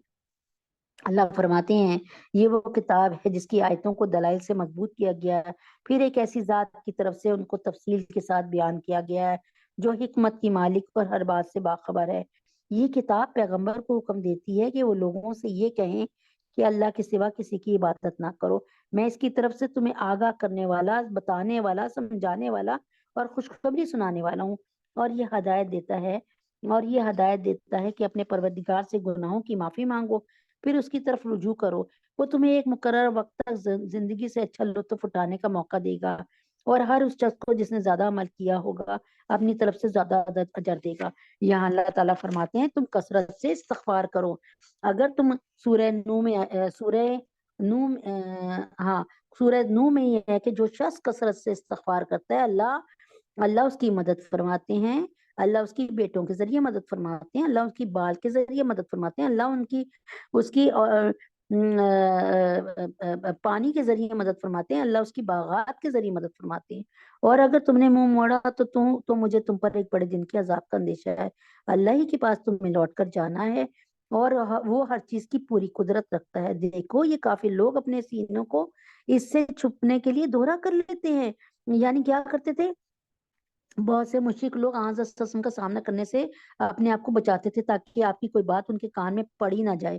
چنانچہ کبھی حضرت صلی اللہ علیہ وسلم نظر آتے تو وہ اپنے سینوں کو دوہرا کر کے اور اپنے اوپر کپڑے لپیٹ کے وہاں سے کھسک جاتے تھے، یعنی جیسے انسان رکوع میں ہوتا ہے نا اس طرح چلے جاتے تھے کہ بھائی نہ نبی پاک صلی اللہ علیہ وسلم کو نظر آئیں گے نہ کوئی ان کی بات سننی پڑے گی۔ اس طرح بعض احمق کوئی گناہ کا کام کرتے تھے تو اس وقت بھی اپنے آپ کو چھپانے کے لیے دوہرے ہو جاتے اور اپنے اوپر کپڑے لپیٹ لیتے، اور اس طرح یہ سمجھتے تھے کہ وہ اللہ تعالیٰ سے چھپ گئے۔ اللہ اکبر کبیرہ۔ یاد رکھو یہ اپنے اوپر کپڑے لپیٹتے ہیں، اللہ ان کی وہ باتیں بھی جانتے ہیں جو یہ چھپاتے ہیں، اور وہ جو یہ علل اعلان کرتے ہیں ان کو بھی جانتا ہے۔ یقیناً اللہ سینوں میں چھپی ہوئی باتوں کا پورا علم رکھتے ہیں، اور زمین پہ چلنے والا کوئی جاندار ایسا نہیں جس کا رزق اللہ رب العزت نے اپنے ذمہ نہ لے رکھا ہو۔ وہ اس کے مستقل ٹھکانے کو بھی جانتا ہے اور عارضی ٹھکانے کو بھی۔ ہر بات ایک واضح کتاب میں درج ہے، یعنی لوح محفوظ میں ہمارا ایک ایک عمل محفوظ ہے۔ اور وہی ہے جس نے تمام انسانوں اور زمینوں کو 6 دن میں پیدا کیا، یعنی اللہ تعالیٰ نے یہ تمام کے تمام زمین اور آسمان 6 دن میں پیدا کیے، جبکہ اس کا عرش پانی پر تھا۔ یعنی اللہ تعالیٰ کا عرش کہاں ہے؟ پانی پر ہے۔ اس سے معلوم ہوا کہ عرش اور پانی کی تخلیق زمین اور آسمان سے پہلے ہو چکی تھی، تاکہ تمہیں، اور وہی ہے جس نے تمام آسمانوں اور زمینوں کو 6 دن میں پیدا کیا، جبکہ اس کا عرش پانی پر تھا۔ اس کا مطلب اس کا عرش پہلے پیدا ہوا تھا، اللہ نے پیدا کیا، تاکہ اللہ نے بنایا تاکہ تمہیں آزمائے کہ عمل کے اعتبار سے تم میں کون زیادہ اچھا ہے۔ اور اگر تم لوگوں سے یہ کہو کہ تمہیں مرنے کے بعد دوبارہ زندہ کیا جائے گا، تو جن لوگوں نے کفر اپنا لیا وہ یہ کہیں گے یہ کھلے جادو کے سوا کچھ نہیں ہے۔ اور اگر ہم ان لوگوں میں سے کچھ عرصے کے لیے عذاب کو مؤخر کر دیں تو وہ یہی کہتے رہیں گے کہ آخر کس چیز نے اس عذاب کو روک رکھا ہے۔ ارے جس دن وہ عذاب آ گیا تو وہ ان سے ٹلا ہی نہیں ٹلے گا، اور جس چیز کا یہ مذاق اڑا رہے ہیں وہ ان کو چاروں طرف سے گھیر لے گی۔ اور جب ہم انسان کو اپنی طرف سے کسی رحمت کا مزہ چکھا دیتے ہیں، پھر وہ اس سے واپس لے لیتے ہیں تو وہ مایوس اور ناشکرا ہو جاتا ہے۔ یعنی اللہ تعالیٰ کسی کو نعمت دیتے ہیں تو کیا کرتے ہیں، وہ نعمت میں مشغول ہو جاتا ہے، اور جب نعمت لے لیتے ہیں تو وہ ناشکرا بن جاتا ہے۔ اور اگر اچھا، ناشکری کی 3 علامتیں ہیں۔ ایک، نعمت دینے والے، یعنی آپ کسی عورت کے یا مرد کے یہاں لاکھوں روپے کمائی آ رہی ہے تو وہ کہیں گے جی ہمارا بیٹا بڑا عقل مند ہے یا بڑا اچھا بزنس مین ہے، بڑی لاکھوں کی کمائی کرتا ہے۔ یہ نہیں سوچتے کہ اللہ نے آپ کے بیٹے کو بڑا عقل مند بنایا ہے۔ پھر نعمت دینے کے بعد کسی اور طرف منسوب کرنا، پھر نعمت کی ناشکری کرنا، یعنی نعمت کو اللہ تعالیٰ نے فرمایا کہ فقراء میں لگاؤ، غریبوں میں دو، یتیموں میں دو، مسکینوں میں دو، بیواں عورتوں کو دو، لیکن وہ لوگ کیا کر رہے ہوتے ہیں، ویلنٹائن ڈے منا رہے ہیں اور برتھ ڈے منا رہے ہیں اور مہندی مائیوں میں لگا رہے ہیں، ناشکری کر رہے ہیں، اور پھر ان نعمتوں میں ڈوب کے رہ جاتے ہیں۔ اور اگر اسے کوئی تکلیف پہنچنے کے بعد ہم اسے نعمتوں کا مزہ چکھا دیں تو وہ کہتا ہے ساری برائیاں مجھ سے دور ہو گئی۔ اس وقت وہ اترا کر شیخیاں بگارنے لگتا ہے، ہاں، اور یہ کہتا ہے کہ یہ تو مجھے لاس ہو رہا تھا یا یہ ہو گیا، لیکن میں نے اپنی عقل سے نا، یہ دیکھو کتنا اچھا تدبیر کی کہ مجھے فائدہ ہو گیا۔ اس وقت وہ اترا کر شیخیاں بگارنے لگتا ہے۔ ہاں، مگر جو لوگ صبر سے کام لیتے ہیں اور نیک عمل کرتے ہیں وہ ایسے نہیں ہیں، ان کو مغفرت اور بڑا اجر نصیب ہوگا۔ یعنی ان کو کبھی کوئی نیکی ملتی ہے نا، کوئی دولت ملتی ہے یا کوئی فائدہ ہوتا ہے تو کہتے ہیں میرے اللہ کا کرم ہے۔ پھر اے پیغمبر جو وہی تم پر نازل کی جا رہی ہے، کیا یہ ممکن ہے کہ تم اس کا کوئی حصہ چھوڑ بیٹھو اور اس سے تمہارا دل تنگ ہو جائے؟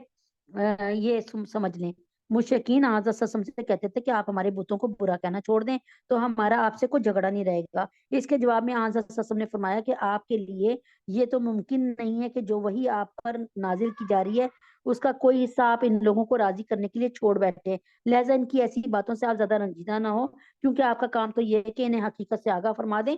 اللہ کے نبی صرف یہی کہتے تھے کہ تمہارے جو بت ہیں وہ تمہیں نہ نفع پہنچا سکتے ہیں نہ تمہیں نقصان پہنچا سکتے ہیں، بس اتنی سی بات۔ تو اے پیغمبر جو وہی تم پر نازل کی جا رہی ہے، کیا یہ ممکن ہے تم ان کا کوئی حصہ چھوڑ بیٹھو اس سے تمہارا دل تنگ ہو جائے؟ کیونکہ یہ لوگ کہتے ہیں ان محمد صلی اللہ علیہ وسلم پر کوئی خزانہ کیوں نازل نہیں ہوا، یا کوئی فرشتہ ان کے ساتھ کیوں نہیں آیا؟ یعنی یہ نبی پاک صلی اللہ علیہ وسلم کے کپڑے پھٹے ہوئے ہیں، پیوند لگے ہوئے ہیں، اگر یہ واقعی نبی ہوتے تو شاہانہ لباس پہنتے۔ تم تو ایک آگاہ کرنے والے اور اللہ ہے جو ہر چیز کا مکمل اختیار رکھتے ہیں۔ بھلا کیا یہ لوگ یوں کہتے ہیں کہ یہ وہی اس پیغمبر نے اپنی طرف سے گھڑ لی ہے، یعنی یہ خود بنا کے لے آئے ہیں یہ قرآن کی آیتیں؟ اے پیغمبر ان سے کہہ دو پھر تو تم بھی ایسی چیزیں گھڑی ہوئی پھر تو تم بھی اس جیسی گھڑی ہوئی 10 صورتیں بنا کے لے آؤ۔ چلو اگر میں نے گھڑ کے رکھ لی، میں تو امی تھا نا، تم تو پڑھے لکھے ہو نا، تو تم بنا کے لا دو نا 10 صورتیں۔ اس کام میں مدد کے لیے اللہ کے سوا کسی کو بھی چاہو بلا لو اگر تم سچے ہو۔ اس کے بعد اگر یہ تمہاری بات قبول نہ کریں تو اے لوگوں یقین کرو یہ وہی اللہ ہے۔ اللہ تبارک تعالیٰ نے جب یہ چیلنج کیا تھا تو انہوں نے بڑی کوشش کی، اور میرے خیال میں کئی مہینے لگا کر انہوں نے ایک، ادھر چلو اس کو ادھر نہیں آؤ، بند کرو اس کو دروازے کو۔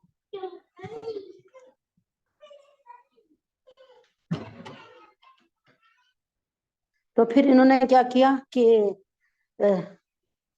اللہ تعالیٰ نے ان کو چیلنج مطلب کیا کہ اچھا تم اتنے ہی ہو تو تم بنا کے لے آؤ، اور انہوں نے بہت دن لگا کر ایک فضول سی ایک صورت بنائی، الفیلو ملفیلو، الکاریہ ملکاریہ کے جواب میں وہ تو تھا نا کھڑکھڑا دینے والی، یعنی قیامت، تمہیں کیا پتا قیامت کیا ہے، اس کے جواب میں انہوں نے بنایا تھا الفیلو ملفیلو، ہاتھی کیا ہے تمہیں کیا پتا ہاتھی کیا ہے۔ اللہ تعالیٰ نے تو ایسی چیز کا بتایا تھا جس کو کبھی کسی نے دیکھا ہی نہیں، قیامت کو، اور کوئی سمجھ ہی نہیں سکتا کہ قیامت کیا ہوگی، کہ آسمان زمین پہ آ جائے گا اور زمین پھٹ جائے گی، تمام مردوں کو نکال دے گی۔ تو ان کے اپنے ہی جو تھے نا بڑے پائے والے شاعر، انہوں نے کہا تم نے فضول اور بوگس کلام لکھا ہے۔ تو اللہ تعالیٰ فرماتے ہیں کہ اب اس کام میں مدد کے لیے اللہ کے سوا جس کسی کو چاہو بلا لو، اگر تم سچے ہو تو تم بھی اس جیسی 10 صورتیں بنا کے لے آؤ۔ اس کے بعد اگر یہ تمہارے پاس تمہاری بات قبول نہ کریں تو اے لوگوں یقین کر لو یہ وہی ہے صرف اللہ کے علم سے اتری ہے، اور یہ کہ اللہ کے سوا کوئی عبادت کے لائق نہیں۔ تو کیا آپ تم فرما بردار بنو گے؟ جو لوگ صرف دنیاوی زندگی اور اس کی سرزش چاہتے ہیں، ہم ان کے اعمال کا پورا پورا صلہ ہی دنیا میں بھگتا دیں گے، اور یہاں ان کے حق میں کوئی کمی نہیں ہوگی۔ یعنی شروع میں ان کو 10 صورتیں قرآن جیسی بنا کر لانے کا چیلنج دیا گیا، بعد میں اس چیلنج کو مزید آسان کر دیا گیا اور سورہ بقرہ اور سورہ یونس میں صرف ایک صورت بنا کر لانے کو کہا گیا۔ مگر مشرکین عرب جو اپنی فصاحت اور بلاغت پر ناز کرتے تھے، ان میں سے کوئی بھی اس چیلنج کو قبول نہ کر سکا۔ کافر لوگ جو آخرت پر ایمان نہیں رکھتے اور جو کچھ کرتے ہیں دنیا کی خاطر کرتے ہیں، ان کی نیکیوں مثلا صدقہ خیرات وغیرہ کا صلہ دنیا میں ہی مل جاتا ہے، آخرت میں اس کا ثواب نہیں ملتا کیونکہ ایمان کے بغیر آخرت میں کوئی نیکی معتبر نہیں۔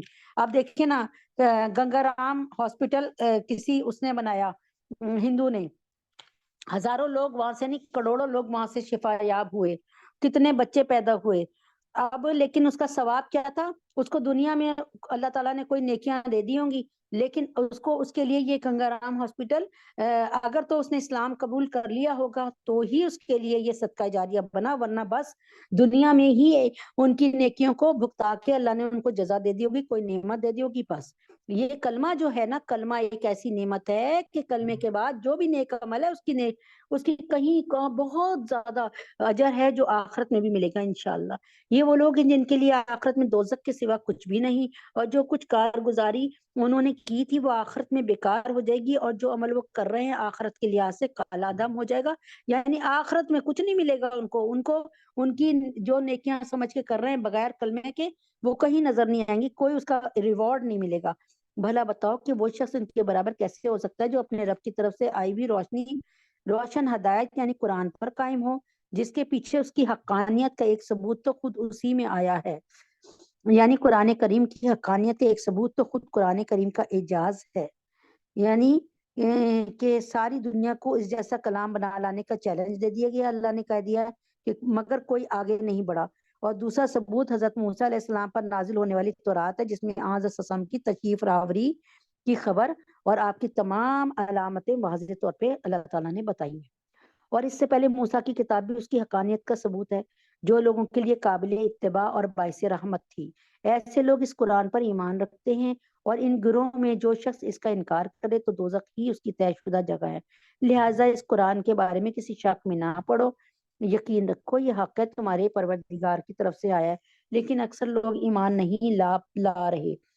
اور اس شخص سے بڑا ظالم کون ہوگا جو اللہ پر جھوٹ باندھے؟ ایسے لوگوں کی ان کے رب کے پاس پیشی ہوگی، اور گواہی دینے والے کہیں گے یہ ہیں وہ لوگ جنہوں نے اپنے پروردگار پر جھوٹی باتیں لگائی تھیں۔ گواہی دینے والوں میں وہ فرشتے بھی شامل ہیں جو انسانوں کے اعمال جو ہیں لکھنے پر مقرر ہیں، یعنی کرامن کاتبین، اور وہ انبیاء کرام علیہم السلام بھی جو اپنی اپنی امتوں کے بارے میں گواہی دیں گے کہ ہم نے تو ان کو بڑا سمجھایا، یہ بات نہیں سنتے تھے۔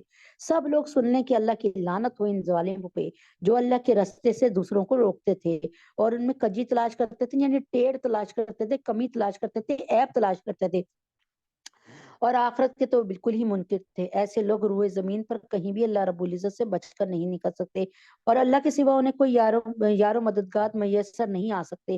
ان کو دگنا عذاب دیا جائے گا۔ یہ حق بات کو نفرت کی وجہ سے نہ سن سکتے تھے اور نہ ان کو حق سجائی دیتا تھا۔ یہ وہ لوگ ہیں، یعنی یہ اللہ تعالیٰ سے اتنے بیزار تھے کہ اللہ تعالیٰ کی اچھی بات بھی سن کر اس پہ عمل نہیں کرتے تھے۔ وہ لوگ ہیں جنہوں نے اپنی جانوں کے لیے گھاٹے کا سودا کر لیا، اور جو معبود انہوں نے گھر رکھے ہیں انہیں ان کا کوئی سراغ نہیں ملے گا۔ یعنی اگر کوئی بچے کا امتحان ہے، اسے کہا جا رہا ہے نا کہ پڑھ لو، اور وہ کتاب کے اندر موبائل رکھ کے یوز کر رہا ہے یا کوئی کہانی کی کتاب رکھ کے پڑھ رہا ہے، تو اس کا نقصان اسی کو ہو رہا ہے، کسی اور کو نہیں ہو رہا۔ لا محالہ یہی لوگ ہیں جو آخرت میں سب سے زیادہ نقصان اٹھانے والے ہیں۔ دوسری طرف جو لوگ ایمان لائے ہیں، انہوں نے نیک عمل کیے ہیں، وہ اپنے پروردگار کے آگے جھک کر مطمئن ہو گئے ہیں، تو وہ جنت کے بسنے والے ہیں، وہ جنت کے بسنے والے ہیں، وہ ہمیشہ اسی میں رہیں گے۔ ان دو گروہ کی مثال ایسی ہے جیسے ایک اندھا اور بہرا ہو اور دوسرا دیکھتا بھی ہو سنتا بھی ہو۔ کیا یہ دونوں اپنے حالات میں برابر ہو سکتے ہیں؟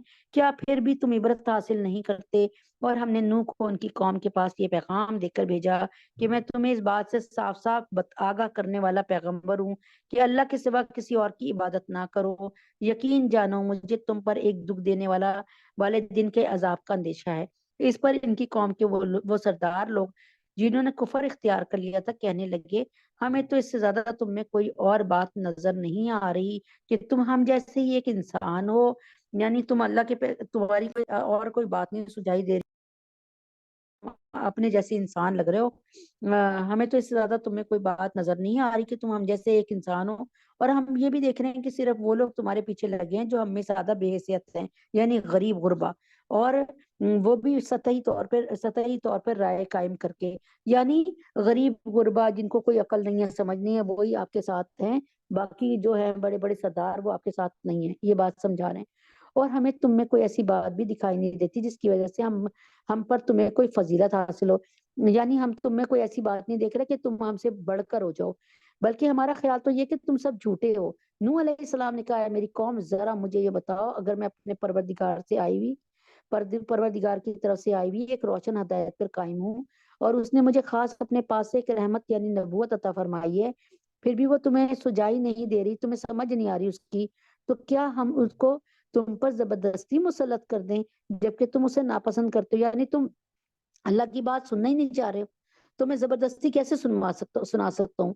اور اے میری قوم، میں اس تبلیغ پر تم سے کوئی مال نہیں مانگتا، اے میری قوم میں تمہیں اللہ کے راستے کا پتہ دیتا ہوں، تمہیں شریعت بتاتا ہوں، میں تم سے اس پر کوئی اجر نہیں مانگتا، میرا اجر اللہ کے سوا کسی اور نے ذمہ نہیں لیا، میرا یعنی اجر تو اللہ ہی دے گا۔ اس وقت جو دین کا کام کر رہے ہیں، لوگوں کو اللہ کا کلام سکھا رہے ہیں، تجوید سکھا رہے ہیں، اللہ کی شریعت سکھا رہے ہیں اور فقہ سکھا رہے ہیں اور بے لوث ہو کر سکھا رہے ہیں، تو وہ نبیوں کا کام کر رہے ہیں، وہ رسولوں کا کام کر رہے ہیں، رسولوں جیسا کام کر رہے ہیں، نبیوں جیسا کام کر رہے ہیں۔ تو نبی کیا کہتے ہیں؟ میرا اجر اللہ کے سوا اور کسی اور نے ذمہ نہیں لیا، انشاءاللہ ان کا بھی اجر اللہ ہی کے پاس ہے۔ اور جو لوگ ایمان لا چکے ہیں، میں ان کو دھتکارنے والا نہیں ہوں، ان سب کو اپنے رب سے جا ملنا ہے۔ لیکن میں تو یہ دیکھ رہا ہوں کہ تم ایسے لوگ ہو جو نادانی کی باتیں کر رہے ہو۔ اے میری قوم، اگر میں ان لوگوں کو دھتکار دوں تو کون مجھے اللہ کی پکڑ سے بچائے گا؟ کیا تم پھر بھی دھیان نہیں دو گے؟ اور میں تم سے یہ نہیں کہہ رہا کہ میرے قبضے میں اللہ کے خزانے ہیں، نہ میں غیب کی ساری باتیں جانتا ہوں، نہ میں تم سے یہ کہہ رہا ہوں میں کوئی فرشتہ ہوں، یعنی میں نے تو تم سے کوئی ایک سپر نیچرل ہونے کا اقرار ہی نہیں کیا۔ اور جن لوگوں کو تمہاری نگاہیں حقیر سمجھتی ہیں، ان کے بارے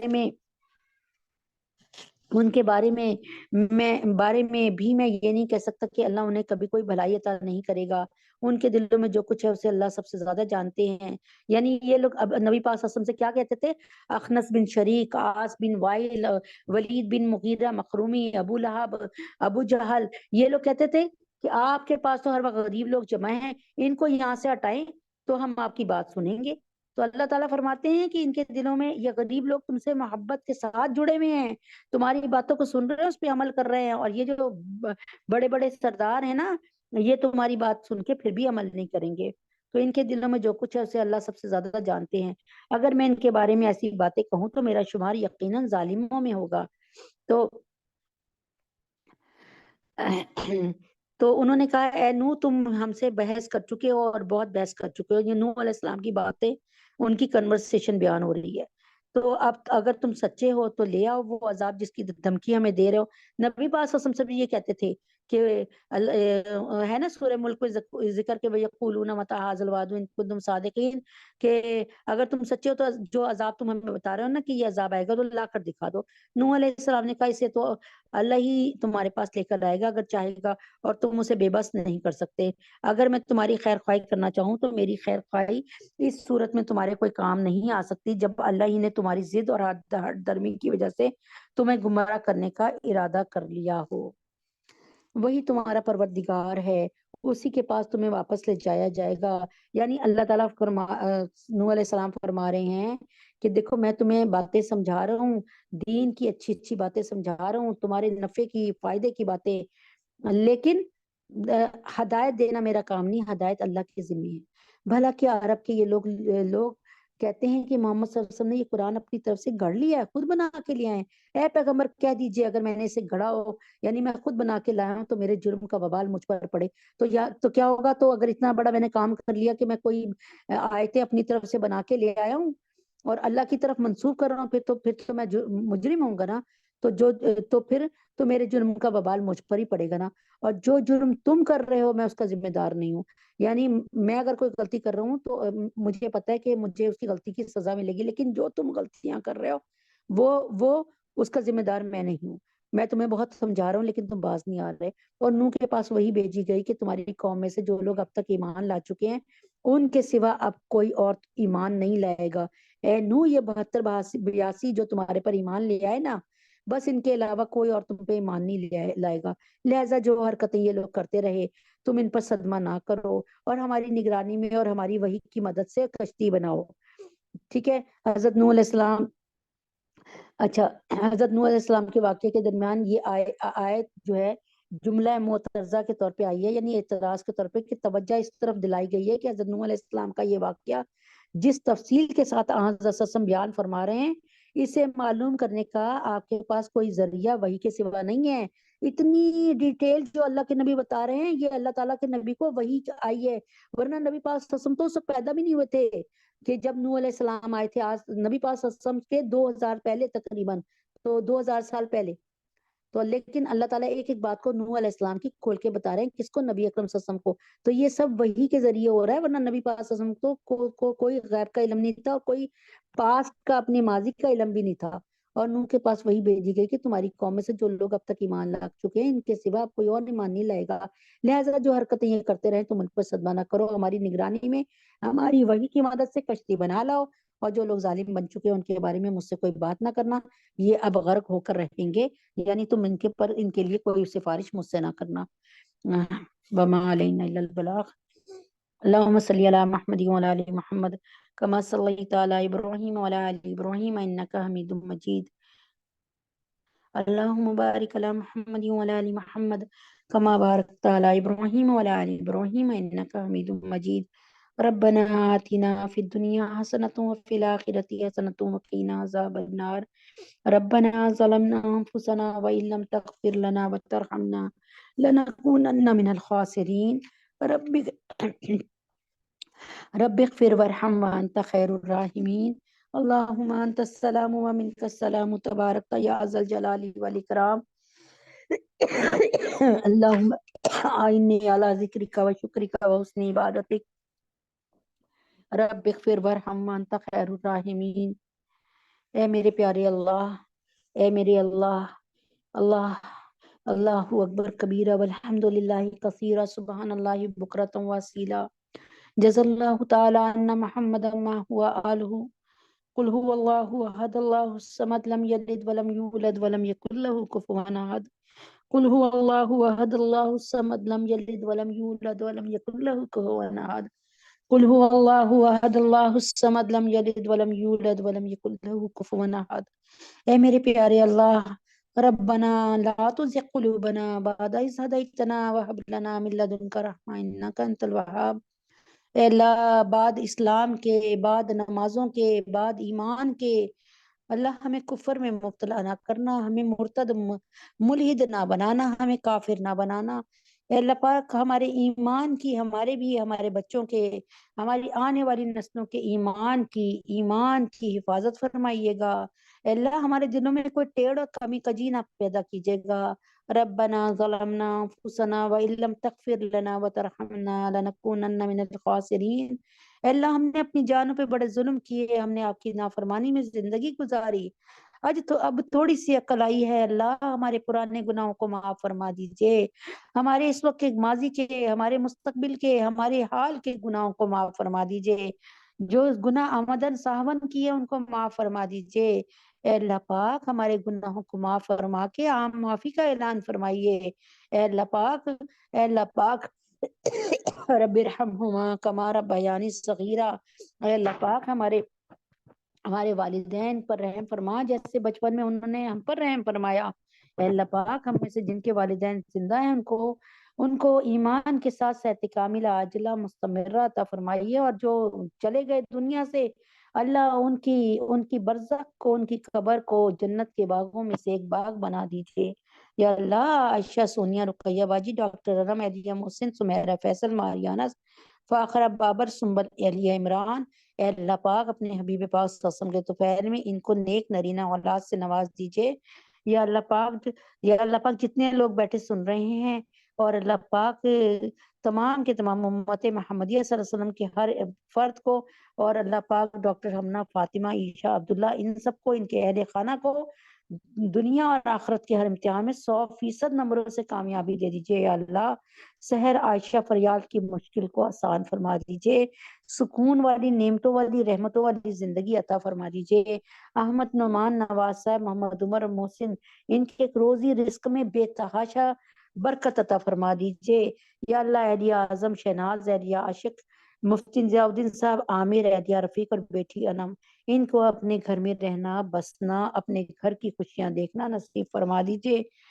یا اللہ پاک جتنے لوگ سن رہے ہیں تمام امت محمدیہ صلی اللہ علیہ وسلم، اور یا اللہ پاک تمام علماء اسلام، علماء ہند، علماء پاکستان، یا اللہ پاک مفتی تقی عثمانی صاحب، مفتی حسن صاحب، مولانا فضل الرحمان صاحب، مولانا فضل الرحیم صاحب، پیر ذوالفقار نقشبندی صاحب حضرت جی، یا اللہ پاک ندیم بھائی کو، مہر کو، نازیہ اندلیب کو، اہلیہ حسین، شازیہ عائشہ، نازیہ معظم، حمید حسن، مومنہ حمزہ، عادل، یا اللہ شزا نعیم، نرگس باجی، ان سب کے گھر والوں کو، اور جتنے لوگ بیٹھے ہیں ان سب کے گھر والوں کو ایمان کے ساتھ صحت کاملہ عاجلہ مستمرہ عطا فرما دیجیے۔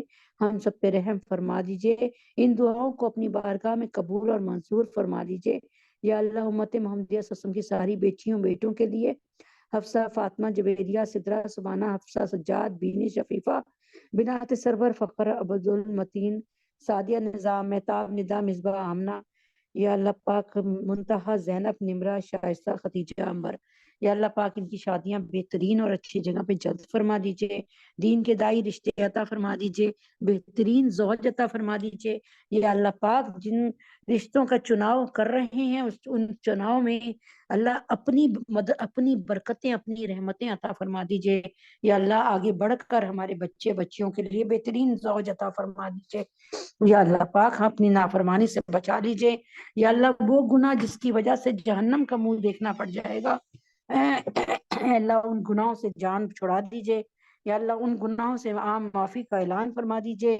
یا اللہ پاک اپنے حبیب کے طفیل میں کسی کا دل دکھایا ہو، کسی کی حق تلفی کی ہو، اس طرف ہمارا جو رجحان کروا دیجیے، اور اللہ تبارک تعالیٰ اس سے معافی مانگنے کی توفیق عطا فرما دیجیے۔ یا اللہ پاک ہم بہت گناہگار ہیں، خطا کار ہیں، سیاہ کار ہیں، بدکار ہے، اللہ تجھے تیرے نبی کا واسطہ ہم سب پہ رحم فرما دیجئے، کرم فرما دیجئے، ہمیں اپنی جناب سے عام معافی کا اعلان فرمائیے۔ اے اللہ پاک مغفرت نامہ بھیجیے، والا نامہ بھیجیے، راضی نامہ بھیجیے، ہم سے راضی ہو جائیے، اللہ اپنے سے جوڑ لیجئے۔ یا اللہ ہماری موجودہ نسل کو، آنے والی نسلوں کو، قیامت کی صبح تک آنے والی نسلوں کو اپنے سینے سے لگا کر ہدایت کا نور عطا فرمائیے۔ ایسی ہدایت دیجئے کہ شیطان اور دجال ان کے تمام قسم کی مکاریوں کے باوجود ان کے ایمان میں، پایا استقلال میں فرق نہ آئے۔ یا اللہ پاکستان کو اسلام کا گڑھ اور قلعہ بنا دیجئے، پاکستان پر اپنی رحمت نازل فرمائیے، اسلامی سیاسی، معاشی، معاشرتی، سماجی ترقی عطا فرمائیے، پاکستان کو نیک حکمران عطا فرمائیے۔ اللہ تعالیٰ پاکستان کو تمام خود غرض لوگوں سے، خود غرض حکمرانوں سے، سیاہ کار حکمرانوں سے، بدکار حکمرانوں سے پاکستان کو بچا دیجیے۔ پاکستان کو اپنا کوئی بہترین نمائندہ حکمران عطا فرما دیجیے۔ اے اللہ پاک کوئی عمر ثانی لیڈر عطا فرما دیجیے، ہم سب کے گناہوں کو معاف فرمائیے، تمام دنیا سے اور پاکستان سے بے حیائی اور مہنگائی کو دور فرما دیجیے، پیٹرول کو اور بجلی کو بہت سستا فرما دیجیے، پاکستان کو ہر لحاظ سے، ہر نیکی کے ساتھ بلندی عطا فرمائیے، ترقی عطا فرمائیے یا اللہ پاک۔ اللہم انا نجعلک فی نحورہم ونعوذ بک من شرورہم، اللہم انا نجعلک فی نحورہم ونعوذ بک من شرورہم، اللہم انا نجعلک فی نحورہم ونعوذ بک من شرورہم۔ اے اللہ پاک، یا اللہ پاک، مسلمانوں کے دشمنوں کو، یا اللہ نیتن یاہو کو، یا اللہ پاک اسرائیلیوں کو، یا اللہ یہودیوں کو، ان کے معاونین کو، ان کے مددگاروں کو، ان کی معاشیت کو، ان کی کرنسی کو اللہ غارت فرما دیجئے یا اللہ پاک۔ اپنے نبی پاک صلی اللہ علیہ وسلم کے طفیل میں حماس کی، فلسطین کے مسلمانوں کی، حوثیوں کی، یمن کے اور لبنان کے مسلمانوں کی مدد فرما دیجئے یا اللہ۔ یا اللہ فلسطینیوں کے لیے اپنی نعمتوں کے، اپنے رزق کے دروازوں کو کھول دیجئے۔ تو یا اللہ تبارک تعالیٰ، پوری دنیا کسی کا رزق روکنا چاہے لیکن آپ اس کو دینا چاہیں تو آپ کو کوئی نہیں روک سکتا۔ پوری دنیا کسی کو تباہ کرنا چاہے لیکن آپ اس کو بچانا چاہیں تو کوئی اس کو تباہ نہیں کر سکتا۔ اے اللہ اب فلسطینیوں پہ بالکل رحم فرما دے، کشمیریوں پہ رحم فرما دیجئے۔ مسلمان جہاں کہیں ہیں، بوسنیا میں، چیچنیا میں، صومالیہ میں، برما میں، شام میں، سیریا میں، عراق میں، افغانستان میں، کشمیر میں، فلسطین میں، یا اللہ پاک مشرقی ترکستان، انڈیا اور چائنا کے مسلمانوں کی عزت و آبرو، جان مال، ہر طرح سے ان کی حفاظت فرمائیے، خیر رکھیے اور اب مسلمانوں کی مدد فرما دیجئے یا اللہ۔ تینوں حرم ہمارے، ان کو اپنی حفاظت میں لے لیجئے اور ہمارے حرم کو ہر غیر مسلم سے بچا لیجئے اللہ۔ یا اللہ تبارک تعالیٰ، رمضان آ رہے ہیں، رمضان کو بہترین طور پہ رکھ کر آپ سے مغفرت لینے کا ذریعہ بنا دیجئے اور اللہ پاک اپنے حبیب پاک صلی اللہ علیہ وسلم کے طفیل میں، اس میٹنگ میں، اس پروگرام میں، اس مجلس میں برکت عطا فرما دیجئے۔ وصلی اللہ تعالیٰ علی خیر خلقہ محمد وعلی آلہ وصحبہ اجمعین برحمتک یا ارحم الراحمین۔ سبحان ربک رب العزت عما یصفون وسلام علی المرسلین والحمد للہ رب العالمین۔ السلام علیکم ورحمۃ اللہ وبرکاتہ۔